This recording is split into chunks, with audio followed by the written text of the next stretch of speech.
Kita sampai pada bagian 23B, misteri penciptaan alam semesta bagian yang kedua. Kita masih pada sejarah dunia purba, yaitu penciptaan alam semesta di Kejadian 1. Apa yang sudah kita pelajari pada video sebelumnya, teman-teman? Kita bisa menjadi buta huruf ya, seperti Muslim, tentang Alkitab. Artinya kita membaca tanpa tahu konteks dan maksud dari para penulisnya. Kita sudah belajar bahwa Alkitab ini ditulis oleh lebih daripada 40 orang, ya minimal 40 orang yang nulis seluruh Alkitab kita, mulai dari Kejadian sampai Wahyu. Ditulis dalam rentang waktu 1500 tahun. Tentu saja kita harus tahu latar belakang budaya.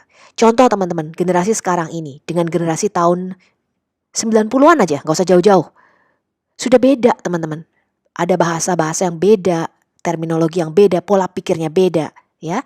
Bahkan misalnya bahasa Indonesia juga mengalami perkembangan, ya, dari 100 tahun lalu ejaan bahasa Indonesianya saja sudah berbeda dengan yang kita pakai sekarang. Apalagi Alkitab, teman-teman. Kita ini termasuk generasi yang sangat beruntung, teman-teman. Sampai saat ini, kita mempunyai sekitar 25.000 penemuan arkeologi yang mendukung semua nama-nama tokoh sejarah tempat di dalam Alkitab kita. Penemuan-penemuan arkeologi ini membuat kita bisa lebih memahami mitos budaya kepercayaan Timur Dekat pada zaman Alkitab itu ditulis. Sebab pada waktu Alkitab ditulis itu jauh ya sebelum adanya gereja Katolik, Calvinis, Reformis, Pentakosta ataupun karismatik. Tuhan itu menggunakan para nabi sebagai penulis Alkitab dalam budaya, waktu atau zaman dan sejarah tertentu. Tuhan tidak mengubah atau menambah pengetahuan mereka tentang ilmu pengetahuan atau budaya. Makanya kalau kita lihat di dalam perjanjian lama, kenapa Tuhan mengatur masalah mengenai perbudakan, mengenai tawanan, mengenai kalau kalian ambil istri dan sebagainya. Kenapa itu diatur? Kenapa Tuhan gak bilang hapuskan aja perbudakan? Karena bukan itu tujuan Tuhan untuk mewahyukan siapa dirinya, teman-teman. Dia tidak mau mengubah peradaban pada waktu itu secara drastis. Tapi Tuhan mengatur. Oke, sekarang zamannya peradaban itu saling berperang. Kalau kamu mengambil tawanan, apa yang harus kamu lakukan supaya kamu berlaku adil di mata Tuhan? Itu yang Tuhan atur, teman-teman. Makanya kalau kita membaca perjanjian lama, itu beda dengan Muslim membaca perjanjian lama. Mereka pikir ya Alkitab di dalam perjanjian lama itu diberlakukan terus sepanjang zaman. Enggak. Karena Muslim itu tidak tahu latar belakang ini, teman-teman. Mereka berpikir seperti Quran, ya didiktekan ya oleh Jibril kepada Muhammad. Enggak seperti itu, teman-teman, Alkitab. Ya. Nah, ini teman-teman Kristen juga harus tahu ya sehingga kita tidak tertipu oleh kultus Islam. Nah, kita tahu teman-teman bahwa budaya Timur Dekat yaitu Kanaan, Sumeria, Babilonia, Mesir ini mempunyai kesamaan teologi dengan Alkitab. Musa itu membalikkan semua teologi bangsa-bangsa Timur Dekat ini kepada Tuhan Allah Israel yang sejati. Kesamaan cerita penciptaan misalnya dengan Enuma Elish yang sudah kita bahas sebelumnya, di mana Musa itu membalikkan teologi Babilonia, bahwa bukan Marduk atau Dewa Bel yang menciptakan alam semesta, melainkan Yahweh Tuhan kita. El Elyon dan sang pengendara di awan-awan yaitu Dewa Marduk atau Bel yang mengalahkan Litanu atau Lewiatan dan membelah Tiamat atau lautan, juga mengalahkan Dewa Mot atau kematian dan bangkit pada hari ketiga. Di dalam teologi Alkitab kita, Musa dan para nabi menyatakan itu adalah Yahweh sendiri, bukan Dewa Bel atau Marduk. Nanti yang akan mengalahkan Mot atau dewa kematian dan akan bangkit pada hari ketiga.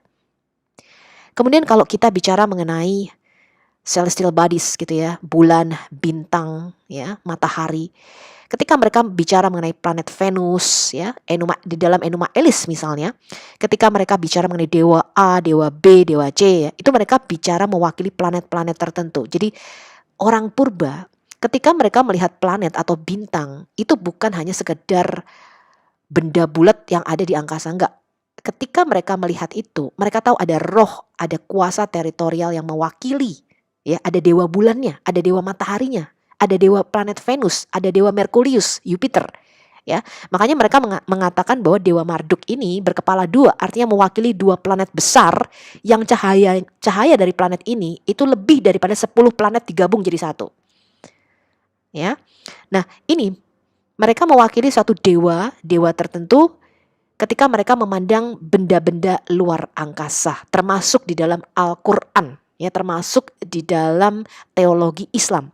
Ya, ketika mereka bicara mengenai Venus, mereka bicara bukan benda bulat Venusnya itu, teman-teman, planet Venus yang ada di angkasa, bukan. Mereka bicara mengenai satu roh teritorial yang ada di belakang planet Venus itu. Kemudian kalau kita lihat di Mazmur 74 ayat 13-15, Yesaya 27 ayat 1, Wahyu 21 ayat 1, di mana Tuhan mengalahkan naga laut atau Taniim, Ya, Tuhan kita itu berperang mengalahkan naga laut dan lewiatan atau ular naga. Ini adalah bahasa dunia purba tentang kekacauan dan kematian. Dari Kisah Rasul 7 ayat 22, kita tahu bahwa Musa itu dididik dalam segala hikmat orang Mesir. Dia berkuasa di dalam perkataan dan perbuatannya. Jadi Musa itu punya akses kepada teologi, kepada pendidikan, ya, kepada semua hikmat, artinya semua pengetahuan dari Mesir. Nah, sekarang kita lihat teman-teman, pada zaman Musa, bahasa internasional yang dipakai itu adalah bahasa Akadia. Jadi bahasa Akadia ini merupakan lingua franca pada zaman Musa.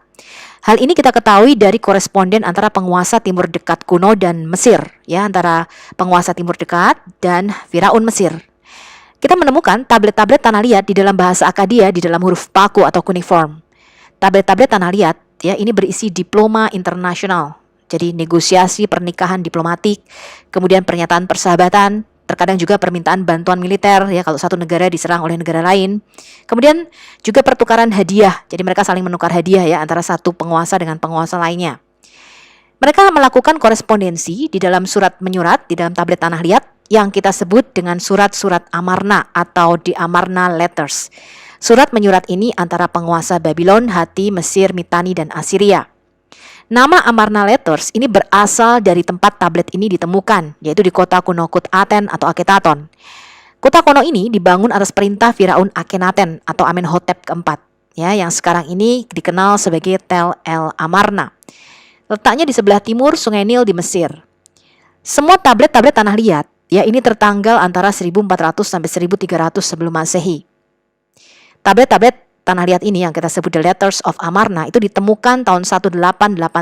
Ya, sekarang total ada 382 tablet. 350 diantaranya kita bisa baca, ya, dalam bentuk huruf.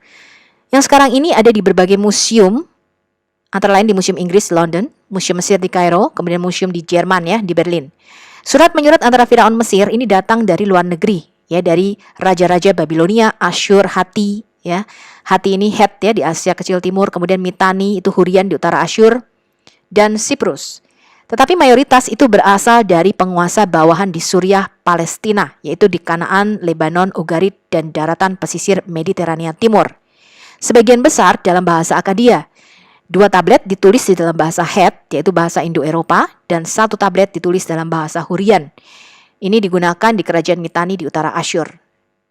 Dari tablet-tablet tanah liat ini, kita mengerti bahwa mereka itu menggunakan huruf paku cuneiform dalam pertukaran bahasa, ya. Jadi bahasa yang digunakan adalah bahasa Akadia pada waktu itu, bukan hieroglif Mesir.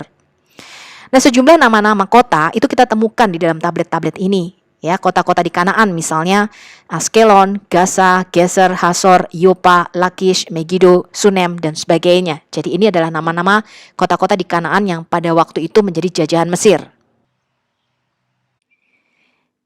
Nah, ini adalah peta dunia purba pada waktu itu. Kalau teman-teman mau lihat sedikit Hatti itu di mana sih, gitu, ya. Kira-kira hampir ke sebelah timurnya Turki, ya, di situ, ya. Kemudian Mitanni, Elam di Persia di situ. Kemudian Babilonia, Anda lihat di Kanaan, ya. Kemudian Mesir, kota-kota yang terkenal adalah di Memphis, El Amarna, Thebes di situ, ya. Yang saya lingkari ini adalah Ur. Ini adalah kota, ya, ibu kota di mana Abraham dipanggil keluar oleh Tuhan dari Ur di Kasdim. Ya, kemudian dia pergi ke Haran yang di atasnya tuh teman-teman. Sebelum akhirnya dia ke tanah Kanaan pada waktu itu, ya. Dari The Letters of Amarna kita juga menemukan surat-surat dari Urusalim, yaitu dari Yerusalem, ya. Ini adalah tablet nomor 285290. Dikatakan dari Abdi Heba, penuh dengan berita mengerikan tentang invasi dan desersi oleh wali kota setempat, ya, dari orang-orang Habiru atau Apiru. Jadi mereka menyebut orang Ibrani yaitu orang Habiru, ya, atau orang Apiru. Jadi mereka menginvasi tanah Kanaan, dikatakan hilanglah tanah raja. Jadi orang-orang Kanaan ini memohon bantuan kepada Raja Mesir untuk penyelamatan militer, jadi untuk mengirimkan pasukannya yang membantu terhadap penyerangan dari orang-orang Apiru ini, ya. Dikatakan karena Raja Mesir telah menempatkan namanya di Yerusalem selamanya, dia tidak dapat meninggalkannya. Hal ini ada di dalam tablet The Letters of Amarna nomor 287. Nah, teman-teman bisa lihat di situ, yaitu adalah beberapa tablet dari ratusan tablet, ya, yang kita sebut The Letters of Amarna. Kalau kita melihat ini teman-teman, dan Musa itu mempunyai akses ya kepada edukasi pengetahuan hikmat orang Mesir, kita tahu bahwa pengaruh peradaban Sumeria dan Kanaan itu begitu kuat ya di dalam Kejadian 1-11. Jadi Musa itu hidup pada masyarakat yang kita sebut dengan high context society, di mana mereka itu berbagi budaya, berbagi bahasa, berbagi pengetahuan, berbagi mitos yang sama. Kitab Taurat itu ditulis bagi bangsa Israel pada zaman purba dengan bahasa, budaya, dan cara pikir dari bangsa timur dekat purba atau Ancient Near East. Jadi membaca kitab Kejadian 1-11 dengan kacamata doktrin modern tidaklah tepat. Kita harus membaca teks kitab Kejadian sesuai dengan apa yang ingin dikomunikasikan oleh Musa. Bagaimana mereka memandang alam semesta dan apa teologi Musa pada waktu itu. Semakin kita memahami ini, maka kita akan semakin mengerti kitab Taurat. Kata mencipta, bara misalnya, bagi bangsa purba itu artinya membawa sesuatu kepada eksistensi atau keberadaan. Nah, kita bandingkan dengan cara pikir modern. Cara pikir modern itu adalah materialistik. Tetapi bukan demikian bagi peradaban purba. Kita membawa ini dari pemikiran Yunani. Jadi pemikiran Yunani dan post-Darwinisme itu membuat kita melihat bahwa material itu adalah yang paling penting bagi alam semesta. Dan gereja mengikuti pemikiran ini. Tapi tidak bagi peradaban purba. Bagi peradaban purba, eksistensi atau keberadaan sesuatu itu bukan didasarkan pada properti fisiknya atau materialnya, tetapi pada fungsinya di dalam tatanan semesta. Mereka menyebut padang pasir atau padang gurun dengan wasteland atau tidak berguna. Bukan karena tidak ada secara fisik, tetapi karena tidak mempunyai fungsi. Jadi sesuatu itu eksis atau ada di dalam konsep peradaban purba jika sesuatu itu mempunyai fungsinya di dalam tatanannya. Ya. Kemudian menamai sesuatu atau memisah-misahkan sesuatu di dalam peradaban purba ini merupakan bagian dari menciptakan. Fungsi bagi peradaban purba ini berkaitan dengan tujuan atau purpose daripada benda itu. Nah, di dalam kisah penciptaan, Tuhan itu memberikan tujuan bagi alam semesta supaya bisa berfungsi dengan baik. Makanya diceritakan Tuhan memisahkan ya langit dan bumi, ya kemudian Tuhan memisahkan daratan dan lautan, ya.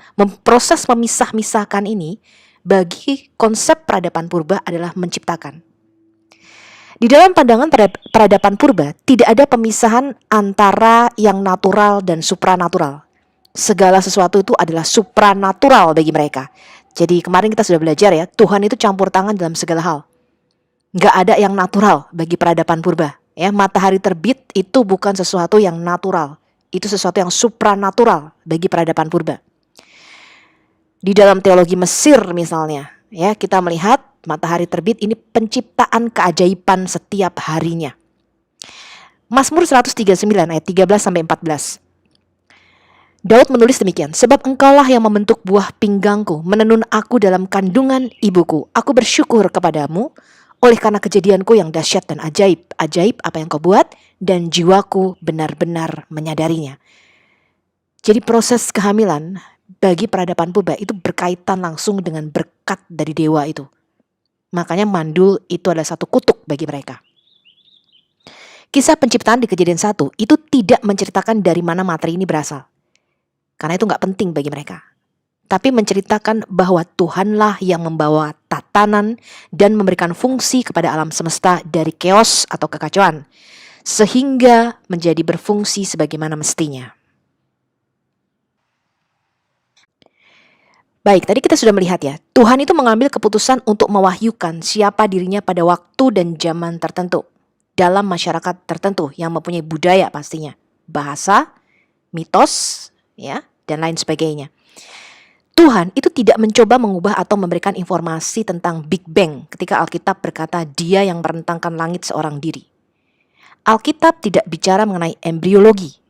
Ya, ketika tadi kita baca di dalam Mazmur 139 ayat 13-14, sebab engkaulah yang membentuk buah pinggangku, menenun aku dalam kandungan ibuku, aku bersyukur kepadamu oleh karena kejadianku dahsyat dan ajaib, ajaib apa yang kau buat dan jiwaku benar-benar menyadarinya. Penulis Alkitab tidak bicara soal embriologi di sini, dan fetus. Tetapi siapa yang berkuasa membentuk kita? Siapa yang menciptakan kita dan dari mana kita berasal? Tuhan itu tidak memberikan pewahyuan mengenai sains. Ya, Tuhan tidak bicara kepada Musa, Musa, bumi itu berotasi pada porosnya, ya. Kemudian bumi itu mengitari matahari. Ya, kemudian ada berapa planet yang mengitari matahari. Matahari merupakan pusat daripada tata surya. Tuhan nggak coba bicara tentang hal itu, teman-teman. Tetapi Alkitab ini mengenai Tuhan yang memberikan penyingkapan atau pewahyuan tentang siapa dirinya. Siapa yang buat semuanya ini? Siapa yang buat alam semesta? Siapa yang membuat hidup ini dan mengatur hidup ini? Siapa yang berkuasa menghidupkan dan mematikan, meremukkan, menghancurkan, dan membangun? Jadi Tuhan itu tidak mengupgrade pengetahuan mereka mengenai kosmos atau alam semesta ya. Tetapi menggunakan bahasa, pola pikir, istilah, budaya yang mereka ketahui pada saat itu untuk menyingkapkan bahwa dialah yang melakukan segalanya seorang diri. Dialah satu-satunya pencipta yang harus disembah. Dia menopang segala sesuatu. Dia berkuasa menghidupkan dan mematikan. Dia memberi kuasa ya atas kehidupan. Ya, dia berkuasa memberi kehidupan dan dia berkuasa untuk mengambil kehidupan ini kembali. Dia menyembuhkan dan meremukkan. Nah, kita itu ditinggali banyak buku oleh para penulis Alkitab, teman-teman. Ya, Alkitab memberi kita banyak buku, tetapi tidak memberi kita buku kamus. Ya, ada satu buku yang nggak diberikan oleh para penulis Alkitab, yaitu dictionary atau kamus. Untuk mengetahui istilah tertentu yang dipakai di dalam Alkitab, misalnya kata bara menciptakan, atau kata ekat, kata esa, itu kita harus membandingkan penggunaan kata ini di dalam semua kalimatnya di dalam Alkitab. Jadi kita tuh tidak ditinggali satu buku ya yang berisi kamus. Bara itu artinya ini, esa itu artinya ini. Enggak, teman-teman. Untuk kita tahu maksudnya tuh apa kata itu, istilah tepatnya, kita harus compare kata ini di seluruh Alkitab. Pemakaiannya di mana aja. Maka kita akan tahu arti daripada kata ini. Nah, dengan ditemukannya tablet-tablet Ugarit, ya kita nanti belajar sampai ke sana, ke tablet yang ditemukan di Ugarit. Bahasa Ugarit ini mempunyai kesamaan bahasa dengan bahasa Ibrani yang paling dekat. Kita itu bisa mengetahui makna ya beberapa kata di dalam Alkitab dengan lebih baik dengan kita compare penemuan-penemuan yang ada di tablet Ugarit karena kesamaan bahasanya sangat dekat. Ya, bahasa Ugarit itu hampir sama mirip dengan bahasa Ibrani. Di dalam Alkitab kita, Musa itu tidak mencoba memberi pengetahuan mengenai berapa usia bumi, teman-teman. Ya, Musa tidak mencoba memberikan kita informasi ini loh usia bumi itu miliaran tahun atau ribuan tahun. Ya, itu tidak diceritakan kepada kita. Ya, jadi di Kejadian 1 ayat 2 materi itu sudah ada ya. Jadi tanah bumi itu sudah ada. Tetapi tohu itu artinya tidak berbentuk acak-acakan gitu. Ya, jadi a wasteland ya, merupakan sesuatu yang tidak berfungsi sebagaimana mestinya. Kemudian kisah penciptaan di Kejadian 1 ya, ini seperti Tuhan ingin membuat kemah atau bait suci, membangun rumah, teman-teman. Ya. Bumi itu adalah kemah Yahweh, tempat sucinya Yahweh di mana dia bertabernakel atau berkemah di antara manusia. Dikatakan di dalam kitab Ayub, maka dari dalam badai Yahweh menjawab Ayub, siapakah dia yang menggelapkan keputusan dengan perkataan-perkataan yang tidak berpengetahuan? Bersiaplah engkau sebagai laki-laki, aku akan menanyai engkau supaya engkau memberitahu aku. Di manakah engkau ketika aku meletakkan dasar bumi? Ceritakanlah kalau engkau mempunyai pengertian. Siapakah yang telah menetapkan ukurannya? Bukankah engkau mengetahuinya? Atau siapakah yang telah merentangkan tali pengukur padanya? Atas apakah sendi-sendinya dilantak? Dan siapakah yang memasang batu penjurunya?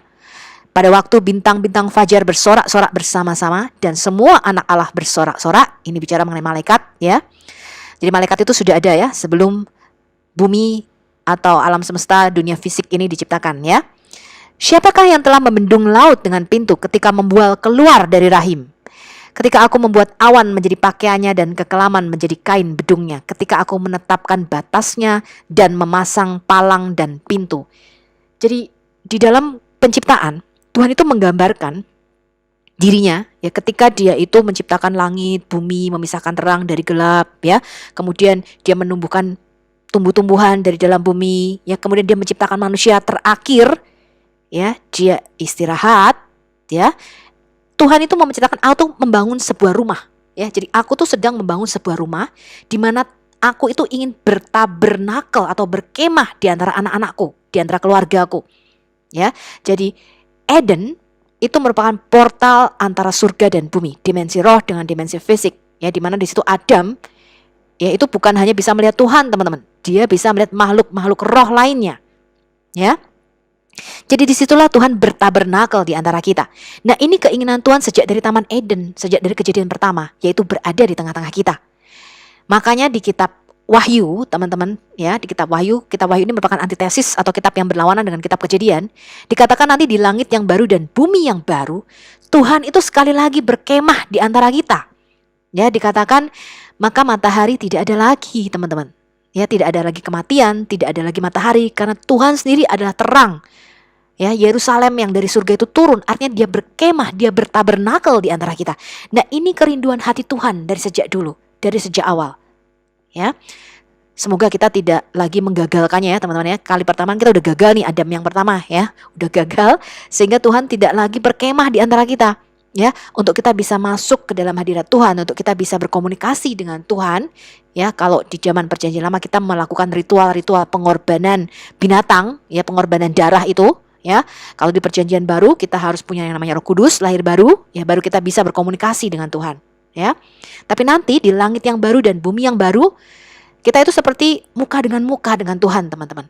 Ya, Tuhan sekali lagi seperti Taman Eden, berjalan bersama-sama dengan Adam. Ya, bercakap-cakap dengan Adam. Kemudian teman-teman, kata sabat atau sabatum di dalam bahasa Akadia ketika dikatakan di dalam Alkitab kita, Musa menulis dia beristirahat pada hari ketujuh dari segala yang diciptakannya. Nah, kalau kita membacanya dengan konteks masyarakat modern, kata istirahat ini, wah ini berarti Tuhan capek tidur siang atau relaksasi nih gitu ya. Karena kita membacanya di dalam konteks pemikiran modern kita, teman-teman. Ya, makanya orang muslim selalu membacanya, Tuhan tuh capek, perlu istirahat katanya. Kenapa? Karena mereka tidak tahu latar belakang budaya ini, teman-teman. Ya, di dalam konteks peradaban purba, kata rest atau istirahat itu bukan berarti dewa itu capek, teman-teman. Ini adalah kata yang sama yang dipakai pada peradaban lainnya, ya, di mana pada hari ketujuh dewa itu memerintah dan masuk di dalam bait sucinya. Ya, jadi kata rest itu artinya ketika bait suci sudah selesai dibangun, ya ditasbihkan oleh mereka, Allah itu dewa itu masuk, kemudian duduk dan memerintah di dalam bait sucinya. Ini mereka sebut rest. Ya, artinya segala sesuatunya itu sudah di bawah kontrol atau kendali dewa ini, ya, sehingga dewa ini bisa memerintah. Seperti misalnya Yesus berkata, "Datanglah kepadaku yang letih lesu dan berbeban berat, maka aku akan memberikan rest kepadamu," yang diterjemahkan bahasa Indonesia kelegaan, ya, atau istirahat. Kata rest ini bukan berarti kalau kita datang sama Yesus, Yesus ngasih kita tidur siang, teman-teman. Bukan begitu maksud Yesus, ya. Kalau kamu datang kepadaku, kamu bisa tidur. Enggak, teman-teman. Ya, kata rest di sini artinya tidak ada lagi chaos, tidak ada lagi kekacauan. Ya, segala sesuatunya stabil. Kamu bisa memerintah dengan stabil, kamu bisa tenang di dalam Dia. Nah, itu kata rest, teman-teman. Ya, jadi artinya kamu tuh rest di dalam Tuhan. Ya, bukan berarti kamu tidur siang di dalam Tuhan, enggak. Artinya apa? Tuhan yang pegang kendali atas segala sesuatunya. Tuhan memerintah di dalam bait sucinya. Nah, peradaban purba ketika membaca konteks ayat ini, mereka tahu, oh, di hari ketujuh Tuhan itu masuk di dalam baitnya dan Dia memerintah di dalam bait sucinya. Ya, jadi di dalam peradaban purba, pentasbisan bait suci itu selalu dilakukan selama 7 hari. Begitu juga di dalam Alkitab kita. Ya, Salomo itu mentasbiskan bait suci selama 7 hari. Jadi kisah penciptaan ini adalah kisah di mana Tuhan itu membuat home, ya, membuat tempat tinggal bagi dirinya, berkemah di antara anak-anaknya, di antara manusia. Oke, tadi kita melihat bahwa ketika Tuhan menciptakan alam semesta, itu Dia mengkomparasikan atau memparalelkan ini dengan membangun rumah, ya, diletakkan palang, pintu, ya, batu penjurunya diletakkan. Ya, itu bahasanya Tuhan. Jadi Tuhan memparalelasikan penciptaan alam semesta ini dengan seseorang yang membangun sebuah rumah. Dikatakan Amsal 3 ayat 19, dengan hikmat Yahweh telah meletakkan dasar bumi. Padahal kita tahu bumi ini bergantung on nothing gitu ya, di kehampaan. Mana dasarnya gitu loh. Ya, tapi Alkitab berkata bumi punya dasar, punya batu penjuru. Seperti orang membangun rumah. Dengan pengertian, kepandaian, ya, ini ditetapkannya langit. Dengan pengetahuannya, air samudra raya berpencaran dan awan menitikkan embun. Jadi seakan-akan Tuhan seperti seorang desainer, ya di sini ya. Seperti seorang insinyur yang membangun sebuah rumah. Kemudian Amsal 24 ayat 3. Dengan hikmat, rumah didirikan, dengan kepandaian itu ditegakkan. Ini kata-kata yang sama. Ya, kata-kata yang sama, hikmat yang sama, kepandaian sama. Ketika membangun alam semesta ini sama diparalelkan dengan orang membangun sebuah rumah, ya. Di Mazmur 33 ayat 6, ini ayat yang berkali-kali dan harus kita hafalkan ya. Oleh firman Yahweh langit telah dijadikan, dan oleh nafas dari mulutnya segala tentaranya, ya. Jadi segala sesuatu itu diciptakan Tuhan lewat firman-Nya dan apa? Nafas ini apa? Roh, ya, Roh Kudusnya atau Roh Ilahinya, ya.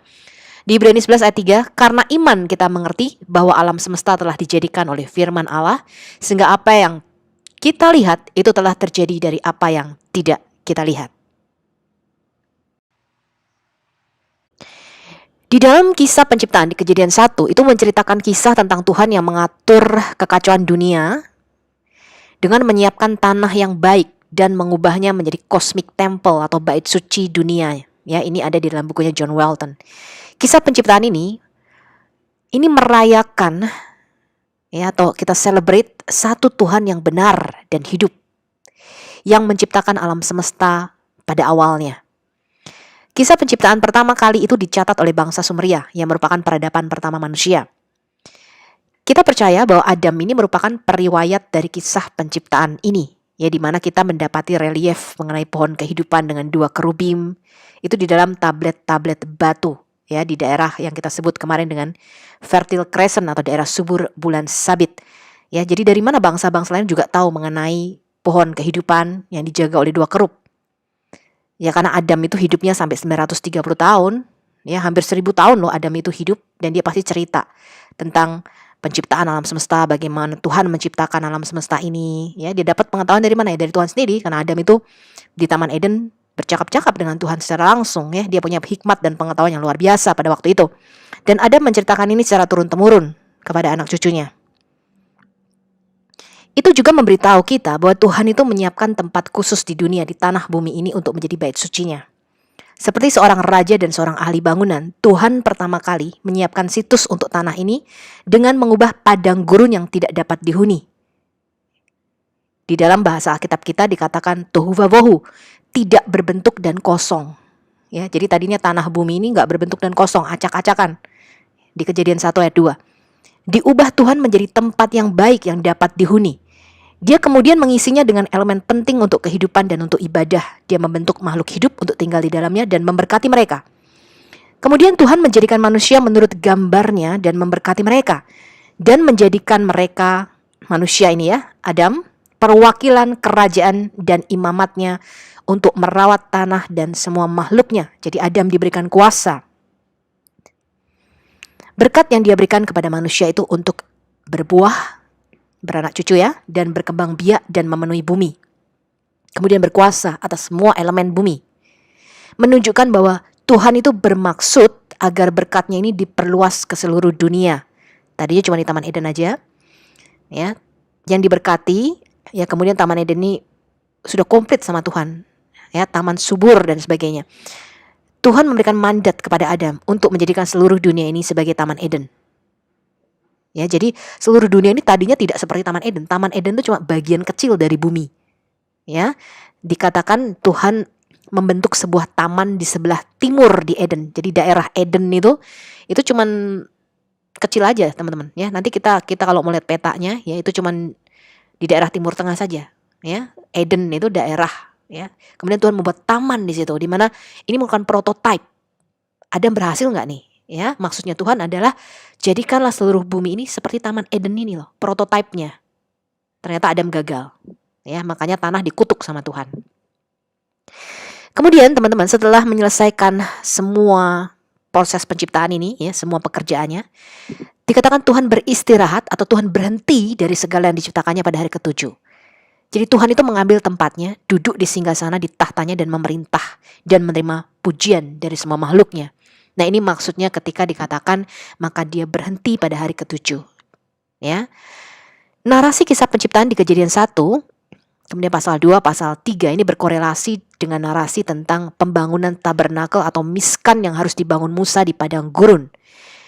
Nanti kita lihat ya, apa kesamaannya. Jadi, bangsa Yahudi itu tahu bahwa tabernakel Musa ya, atau yang disebut dengan miskan, itu merupakan prototype ya, atau cosmic prototype.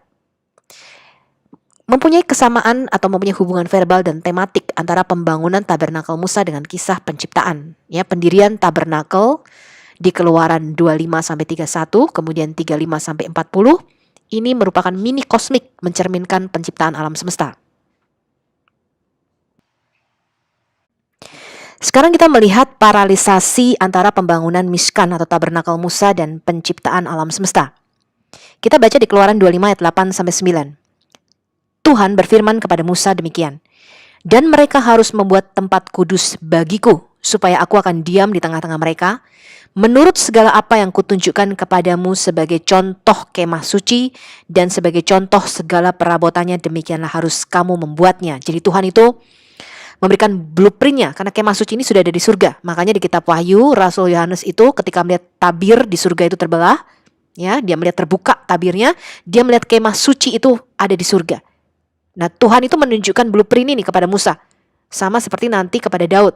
Ya, Daud itu diberikan visi atau penglihatan supaya dia membangun bait suci. Salomo yang membangunnya itu persis seperti apa yang dilihat oleh Daud. Jadi Daud ditunjukkan blueprintnya sama Tuhan, kemudian Daud membuat persis seperti apa yang Tuhan tunjukkan kepadanya. Makanya ada 3 ruangan yang sama, ya. Pelataran, ruang suci, dan ruang maha suci. Perabotannya juga sama seperti yang ada di kemah Musa, karena kemah suci ini sudah ada di surga kekal, ya.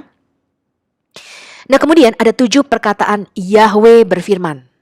Ya, jadi ketika Tuhan menciptakan alam semesta di kitab Kejadian, kalau kita hitung, itu ada 7 kali kata-kata Tuhan berfirman. Begitu juga ketika Tuhan memerintahkan Musa untuk membangun tabernakel, ada 7 kali kata-kata Yahweh berfirman. Yahweh berfirman kepada Musa, ya, ini diberikan Tuhan ya untuk membangun kemah suci di mana saja. Keluaran 25 ayat 1, Keluaran 30 ayat 11, Keluaran 30 ayat 17, Keluaran 30 ayat 22, Keluaran 30 ayat 34, Keluaran 31 ayat 7, Keluaran 31 ayat 12. Nah, kalau teman-teman hitung nanti di Kejadian 1, pada waktu Tuhan menciptakan alam semesta, 7 kali juga ada kata-kata Yahweh berfirman, ya. Yahweh berfirman, jadilah terang, ya. Yahweh berfirman biar hendaklah cakrawala dan bumi itu dipisahkan, ya. Nah, ini semua ada 7 sama kata-katanya, ya. Kemudian kata terakhir, Tuhan bicara mengenai hari Sabat di Keluaran 31 ayat 12 sampai 17. Ini sama persis di dalam kitab Kejadian ketika Tuhan sudah selesai, ya, Tuhan menciptakan manusia, ya. Pada hari ke-6, pada hari ke-7 Tuhan bicara mengenai Sabat, ya, atau istirahat atau berhenti dari segala yang diciptakannya.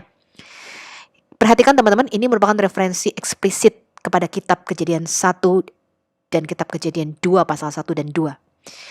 Kemudian pekerjaan ini, pembangunan Mishkan atau tabernakel Musa ini, itu dilakukan dengan pengurapan Roh Kudus di Keluaran 31 ayat 1 sampai 3. Berfirmanlah Yahweh kepada Musa, "Lihat, telah kutunjuk Bezaliel bin Uri bin Hur dari suku Yehuda, dan telah kupenuhi dia dengan roh Allah, dengan keahlian dan pengertian dan pengetahuan dalam segala macam pekerjaan." Jadi roh Allah itu mengambil alih pekerjaan dan pendirian tabernakel, sama seperti dalam kisah penciptaan dunia di mana roh Allah melayang-layang di atas permukaan bumi, ya, di atas permukaan alam semesta ini. Kemudian di Keluaran 39 ayat 43, "Dan Musa melihat segala pekerjaan itu, dan sesungguhnya mereka telah melakukannya seperti yang diperintahkan Yahweh, demikianlah mereka melakukannya. Lalu Musa memberkati mereka." Ini paralel dengan Kejadian 1 ayat 31 dan 28. Maka Allah melihat segala yang dijadikannya itu sungguh amat baik, lalu Allah memberkati mereka. Di Keluaran 40 ayat 33, "Demikianlah diselesaikan Musa pekerjaan itu." Ini paralel dengan Kejadian 2 ayat 1 sampai 2. "Demikianlah diselesaikan langit dan bumi dan segala isinya. Ketika Allah pada hari ke-7 telah menyelesaikan pekerjaan yang dibuatnya itu, berhentilah ia pada hari ke-7 dari segala pekerjaan yang telah dibuatnya itu." Kenapa penciptaan alam semesta ini dilakukan selama 7 hari, teman-teman? Pada hari ketujuhnya Tuhan berhenti dan istirahat gitu ya. Sabat, kenapa nggak sekejap saja? Bukankah Tuhan menjadikan segala sesuatu dengan berfirman? Dia gampang saja. Dia berfirman dan segala sesuatunya jadi. Kenapa ada tahapan, ada proses? Kenapa 7? Kalau kita melihat, Anda lihat di situ, penciptaan alam semesta ini paralel dengan pelataran, ruang kudus dan ruang maha kudus. Hari pertama, Tuhan memisahkan terang dan gelap. Kemudian di hari keempat, dia mengisi dengan matahari, bulan, dan bintang. Jadi dia menciptakan dulu medianya, baru dia mengisi dengan elemen-elemen di dalamnya. Kita masuk lebih dekat lagi di ruang kudus. Hari kedua, Tuhan memisahkan air di atas dengan air di bawah, langit dan lautan. Kemudian di hari kelima, Tuhan mengisi yang di atas dia isi dengan burung-burung di udara. Kemudian Tuhan berfirman, hendaklah di laut muncul segala binatang-binatang buas ya, dan segala binatang-binatang di air, ikan-ikan. Kita masuk ke ruang maha kudus. Di hari ketiga, Tuhan menciptakan daratan ya, atau bumi ini. Kemudian Tuhan mengisinya dengan binatang darat di hari keenam, dan dia menciptakan gambarnya, tempelnya, yaitu manusia. Nah, ini paralel dengan penciptaan atau pentasbisan kuil-kuil yang dibuat untuk dewa. Jadi pada hari ketujuh, biasanya mereka akan memasukkan, setelah semua selesai, mereka akan masukkan patung dewa itu, teman-teman. Representasi daripada sang dewa itu. Nah, di dalam penciptaan alam semesta, manusia itu mencerminkan gambar Allah yang paling suci gitu ya, paling kudus. Makanya di hari ke-6 terakhir, gambar Allah itu dimasukkan. Dan di hari ketujuh, ya, itu biasanya pentasbisan bait suci itu selesai. Ya, mereka melakukan perayaan yang besar. Dan mereka percaya pada hari ketujuh itulah dewa itu beristirahat. Ya, atau berhenti dan dia memerintah masuk di dalam baitnya. Angka 7 itu selalu digunakan untuk pentasbisan bait suci. Konstruksi miskan atau kemah suci Musa, tabernakel Musa itu selesai dalam 7 tahap. Kita bisa baca di Keluaran 40 ayat 19-32. Kemudian pentasbisan imam besar itu dilakukan selama 7 hari. Di Imamat 8 ayat 33-35. Bait suci Salomo itu dibangun dalam 7 tahun. Di 1 Raja-Raja 6 ayat 38. Kemudian didedikasikan untuk Yahweh dalam perayaan 7 hari di bulan ke-7. Anda bisa baca di 1 Raja-Raja 8 ayat 2 dan ayat 65. Bahkan pidato pembukaan Salomo itu mempunyai 7 petisi di hadapan Tuhan. Di 1 Raja-Raja 8 ayat 31-53. Kalau kita baca di Yeskiel itu menyucikan bait Allah dalam 7 hari. Ya, ini mimpi Yeskiel ya, Yeskiel 43 ayat 25-27. Nanti kita bisa compare teman-teman ketika kita belajar kitab Yeskiel dengan mimpi Gudea ya. Referensi lain di luar Alkitab, kita melihat silinder Gudea. Ini tahun 2125 sebelum Masehi, yaitu mimpi Gudea untuk membangun kuil Ninurta ya, untuk dewa Ninurta. Itu dedikasi untuk kuil itu dilakukan selama 7 hari. Anda bisa baca di dalam teks ugaritiknya di situ. Ya, Anda bisa searching, Anda bisa cari, Anda bisa compare. Kemudian Baal, dewa Baal itu diceritakan menyelesaikan kuil dunianya juga dalam 7 hari. Jadi dia menciptakan bait suci dunianya dalam 7 hari. Jadi di Kejadian 1 bisa kita lihat bahwa Tuhan itu memberikan definisi yang baru kepada kosmos atau alam semesta ini. Dia mempersiapkan baitnya. Yang diceritakan di Kejadian 1 itu bukan merupakan penciptaan materi. Kemudian Tuhan membagi ya tabernakel Musa itu menjadi 3 bagian. Lingkaran dalam yang Anda lihat itu, komparasi atau paralel yang sama, ya, itu hanya imam besar ya yang boleh ada di dalamnya. Ya, kita lihat tabernakel Musa ya di mana semua binatang yang akan dikorbankan itu ada di situ, teman-teman. Ya. Kemudian lingkaran kedua, ini yang lebih luar lagi ya, itu suku-suku Israel berkemah di situ. Ya, suku-suku Israel berkemah di situ, kemudian binatang-binatang yang clean ya, binatang-binatang yang bersih yang akan mereka korbankan ya, itu juga ada di situ. Kemudian lingkaran yang paling luar ini adalah bangsa-bangsa lain dan binatang-binatang haram. Nah, ini sama dengan komparasinya penciptaan alam semesta. Nanti kita akan bicara mengenai Mishkan atau Tabernakel Musa yang merupakan miniatur alam semesta dengan lebih detail ketika kita sampai di kitab Keluaran ya. Ini merupakan symmetrical hari penciptaan. Jadi Tuhan itu menciptakan environment atau lingkungannya lebih dulu, kemudian baru Tuhan mengisinya dengan elemen-elemen. Tadi kita sudah belajar ya, hari pertama Tuhan memisahkan terang dan gelap, kemudian di hari keempat kita lihat Tuhan mengisinya dengan benda-benda penerang, ya, yang gadol, yang besar, dan benda penerang yang kecil, kemudian dengan kokap atau dengan bintang-bintang. Di hari kedua, Tuhan memisahkan air yang di atas dengan air yang di bawah, sehingga ada ruang yang kosong, yang disebut ruang angkasa. Kemudian di hari kelima, kita lihat Tuhan mengisi ruang yang kosong itu, cakrawala itu dengan burung-burung, dan lautan diisinya dengan ikan-ikan dan binatang-binatang laut. Ya, kemudian di hari ketiga, Tuhan memisahkan daratan. Ya, air itu dipisahkannya dari daratan, dan Tuhan menumbuhkan berbagai macam pohon dan tumbuh-tumbuhan. Di hari keenam kita lihat di sini Tuhan mengisi dengan binatang ternak, binatang melata dan manusia. Tabernakel itu adalah mikrokosmos atau miniatur alam semesta ya di dalam konsep Yahudi ya. Di dalam menciptakan alam semesta, Tuhan itu menjadikan rumah bagi manusia. Di dalam membangun tempat suci, umat manusia itu menjadikan rumah bagi Tuhan. Dan sama seperti pada permulaan waktu, ya, in a beginning, ya, Bereshit, Tuhan telah memberkati ciptaannya, demikian pula Musa memberkati kemah suci tersebut. Jadi ada kesamaan antara penciptaan alam semesta dengan pembangunan tabernakel Musa. Tadi kita sudah baca ya, melalui pemeriksaan teks kita dapat belajar tentang konsep kekudusan.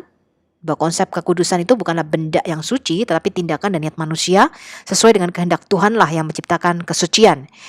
Di dalam komentar para rabi kita melihat Megillah 10a disebutkan bahwa pada hari Mishkan atau tabernakel Musa itu didirikan, pentas bisanya, ada kebahagiaan di hadapan Yahweh atau di hadapan Hashem seperti pada hari langit dan bumi diciptakan. Nah, sekali lagi kita perlu bertanya apa hubungan antara dedikasi Mishkan dan penciptaan langit dan bumi yang ternyata tadi memang sangat erat ya paralelisasinya. Yahweh atau Hashem itu ingin tinggal di wilayah yang lebih rendah yaitu di bumi. Ya, ini dari Tankuma Bekukotai, komentar para rabi ya. Keinginan ini merupakan ambisi yang dinanti-nantikan untuk dipenuhi. Apa yang mencegah Hashem untuk tinggal di Shekinah-nya di daerah yang lebih rendah jika dia sangat menginginkannya, begitu tulisannya. Jadi Shekinah ini merupakan awan kemuliaan, merupakan sisi feminim dari Tuhan. Jadi segala sesuatu yang belakangnya hey, itu selalu feminim gendernya. Makanya kita menyebut bumi ini sebagai ibu bumi atau ibu pertiwi. Jadi bumi itu selalu diasosiasikan dengan sifat feminim. Kemudian Keluaran 25 ayat 8, dan mereka harus membuat tempat kudus bagiku supaya aku akan diam di tengah-tengah mereka. Jadi inilah keinginan Tuhan ya, supaya kita membuat tempat kudus dan Tuhan bertabernakel di tengah-tengah kita. Tuhan gak ingin pisah sama kita, keluarganya, ya anak-anaknya. Tuhan itu menciptakan alam semesta menjadi tempat tinggal bagi manusia supaya dia bisa bersekutu dengan manusia di bumi. Manusia membangun tabernakel bagi Tuhan supaya Tuhan bisa sekali lagi bersekutu dengan manusia di bumi. Di mana kita sudah kehilangan tempat kudus ini ketika Adam jatuh dalam dosa di Taman Eden, yang tadinya kita bisa bersekutu dengan Tuhan. Ya, nah pembangunan Menara Babel di Kejadian 11, ya kemarin saya sudah singgung, Menara Babel ini merupakan satu sigurat. Ya nanti kita lihat masih ada reruntuhannya semua sigurat-sigurat ini teman-teman ya. Menara Babel merupakan sigurat agung, jadi sigurat yang besar sekali ya. Pada waktu itu manusia berusaha untuk memanggil dewa itu turun kembali seperti ketika di Taman Eden, di mana Tuhan itu berjalan bersama-sama dengan Adam. Tetapi ini bukanlah merupakan inisiatif dari Tuhan, tapi merupakan inisiatif dari manusia. Maka Tuhan memporak-porandakan Menara Babel ini. Karena Tuhan gak pilih di Sinear atau di Irak teman-teman. Yang dia pilih adalah di Yerusalem, ya, bukan di Babel. Sekarang kita bandingkan penciptaan alam semesta dengan pembangunan tabernakel Musa. Di hari pertama, Mazmur 104 ayat 2 dikatakan Tuhan yang membentangkan langit seperti tenda. Jadi di dalam kosmologi dunia purba, ya, di dalam dunia purba Timur Tengah, ya, mereka itu membayangkan langit seperti sebuah tenda kemah. Jadi mereka kalau buat tenda itu dari kulit binatang biasanya, itu masih ada lubang-lubangnya. Ya, jadi mereka masih bisa melihat bintang-bintang itu. Kemudian di dalam pembangunan tabernakel kita lihat di Keluaran 26 ayat 7, juga haruslah engkau membuat tenda-tenda dari bulu kambing menjadi atap kemah yang menudungi kemah suci. 11 tenda harus kau buat. Kemudian hari kedua, Kejadian 1 ayat 6, berfirmanlah Allah, jadilah cakrawala di tengah segala air untuk memisahkan air dari air. Jadi Tuhan membuat yang namanya rakia atau cakrawala, dia memisahkan dimensi roh, ya, ruang maha kudusnya dengan dimensi fisik, yaitu alam semesta. Kita lihat di Keluaran 26 ayat 33. Haruslah tabir itu kau gantungkan pada kaitan penyambung tenda itu, dan haruslah kau bawa tabut hukum ke sana, ke belakang tabir itu, sehingga tabir itu menjadi pemisah bagimu antara tempat kudus dan tempat maha kudus. Jadi Tuhan juga memisahkan ruang kudus dan ruang maha kudus dengan sebuah tabir. Jadi sebelum Yesus mati di kayu salib, kita tidak bisa langsung masuk ke ruang maha kudus. Kita tidak bisa langsung tembus ke dimensi roh, ya. Itu hanya Tuhan, ya, yang bisa datang ke dimensi kita atau melalui ritual-ritual tertentu, yaitu dengan pengorbanan darah binatang kalau pada perjanjian lama, sehingga kita bisa berhubungan dengan Allah di dalam dimensi rohnya. Jadi Tuhan memberikan sekat, ya, memberikan batas antara dimensi roh dengan dimensi fisik. Ketika kita jatuh dalam dosa, kita tidak bisa langsung berhubungan dengan dimensi roh ini. Kemudian di hari ketiga, Kejadian 1 ayat 9, berfirmanlah Allah, hendaklah segala air yang di bawah langit berkumpul pada satu tempat sehingga kelihatan yang kering, dan jadilah demikian. Kemudian di dalam pembangunan tabernakel, kita lihat Keluaran 30 ayat 18, haruslah engkau membuat bejana dan juga alasnya dari tembaga untuk pembasuhan, dan kau tempatkanlah itu antara kemah pertemuan dan mesbah, dan kau taruhlah air ke dalamnya. Jadi ini disebut juga lautan tembaga, ya. Jadi ketika disuruh membuat bejana pembasuhan, ya, itu mereka seperti seakan-akan lautan di situ, ya. Kemudian di hari keempat, Kejadian 1 ayat 14, berfirmanlah Allah, jadilah benda-benda penerang pada cakrawala untuk memisahkan siang dari malam. Biarlah benda-benda penerang itu menjadi tanda untuk menunjukkan masa-masa yang tetap dan hari-hari dan tahun-tahun. Jadi yang lebih besar Hagadol, mereka sebutnya matahari, yang lebih kecil mereka menyebutnya bulan, kemudian menjadikan juga kokab atau bintang-bintang, ya. Kemudian di dalam pembangunan tabernakel, Tuhan juga menyuruh Musa membuat yang namanya menorah atau penerang, ya, yang cabangnya ada 7 menorah, ya, di dalam kemah suci. Di Keluaran 25 ayat 31, haruslah engkau membuat kandil atau menorah, ya, dari emas murni, dari emas tempaan harus kandil itu dibuat. Baik kakinya, baik batangnya, kelopaknya dengan tombolnya dan kembangnya haruslah seiras dengan kandil itu. Hari kelima, Keluaran 1 ayat 20, berfirmanlah Allah, hendaklah dalam air berkeriapan makhluk yang hidup, dan hendaklah burung berterbangan di atas bumi melintasi cakrawala. Kita lihat di Keluaran 25 ayat 20, kerup-kerup itu harus mengembangkan kedua sayapnya ke atas, sedang sayap-sayapnya menudungi tutup pendamaian itu, dan mukanya menghadap kepada masing-masing. Kepada tutup pendamaian itulah harus menghadap muka kerup-kerup itu.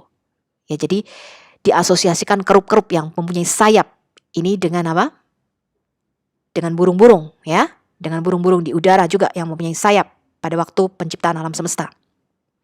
Kemudian hari ke-6, Kejadian 1 ayat 27, maka Allah menciptakan manusia itu menurut gambarnya, menurut gambar Allah diciptakannya dia, laki-laki dan perempuan diciptakannya mereka. Di Keluaran 28 ayat 1, engkau harus menyuruh abangmu Harun bersama-sama dengan anak-anaknya datang kepadamu dari tengah-tengah orang Israel untuk memegang jabatan imam bagiku. Jadi diberikan kuasa sama seperti Adam, ya, diberikan imamat rajani. Harun dan anak-anak Harun, yakni Nadab, Abihu, Eleazar, dan Itamar.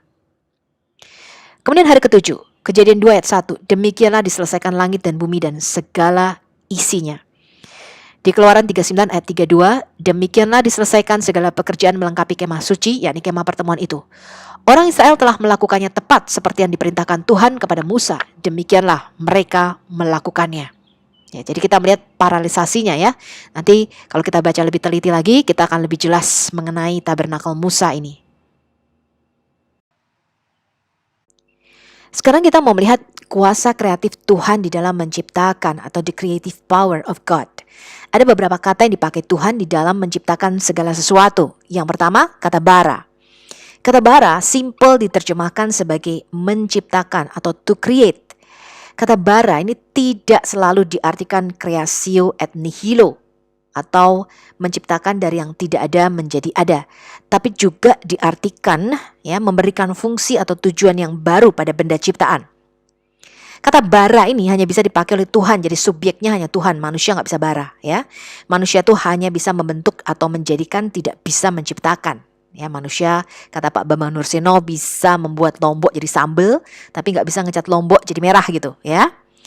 Contoh kata bara ini di dalam Alkitab kita, Kejadian 2 ayat 7, manusia diciptakan dari debu tanah, jadi dari materi yang sudah ada, yang melambangkan kefanaan ya, karena debu tanah ini nggak bisa dipahat, bener ya teman-temannya, nggak bisa dipahat, nggak bisa dibentuk. Hanya Tuhan yang bisa membentuk dari debu tanah, ya kan? Kebanyakan orang Kristen berpikir manusia diciptakan dari tanah liat, sama seperti Islam ya. Jadi dari mud atau dari lumpur ya, jadi dari tanah dicampur air. Enggak ya, Alkitab tidak berkata dari tanah liat, teman-teman. Manusia itu diciptakan dari debu tanah ya. Kemudian Mazmur 51 ayat 10. Contoh penggunaan kata bara di dalam Alkitab kita. Jadikanlah hatiku tahir ya Allah, dan perbaharuilah batinku dengan roh yang teguh. Create in me a new heart. Ya, atau create in me a clean heart. Ya, bara. Ya, ciptakanlah hatiku yang baru, yang tahir. Ya, di sini pemazmur mengatakan demikian. Contoh lain, Kejadian 1 ayat 27, Yesaya 57 ayat 19, Yesaya 65 ayat 18. Jadi kata bara itu bukan selalu berarti dari yang tidak ada menjadi ada. Kata kedua yang dipakai di dalam Alkitab kita adalah asah atau menjadikan. Simple diterjemahkan sebagai to make. Ya, Tuhan memakai kata ini untuk membuat sesuatu dari materi yang sudah ada. Kata ketiga itu yatsar, dibentuk, to form. Kata ini dipakai untuk membentuk dari materi yang sudah ada juga. Ya. Kemudian kata yang keempat adalah syamak. Syamak ini artinya menumbuhkan atau to brings forth, untuk mengeluarkan. Nah, proses ini dipakai Tuhan di dalam menciptakan tumbuh-tumbuhan. Ya, biarlah tanah itu brings forth, mengeluarkan tumbuh-tumbuhan. Ya. Kemudian kata kelima adalah kata bana. Bana itu artinya membangun atau to fashion, ya, mempercantik, memperindah.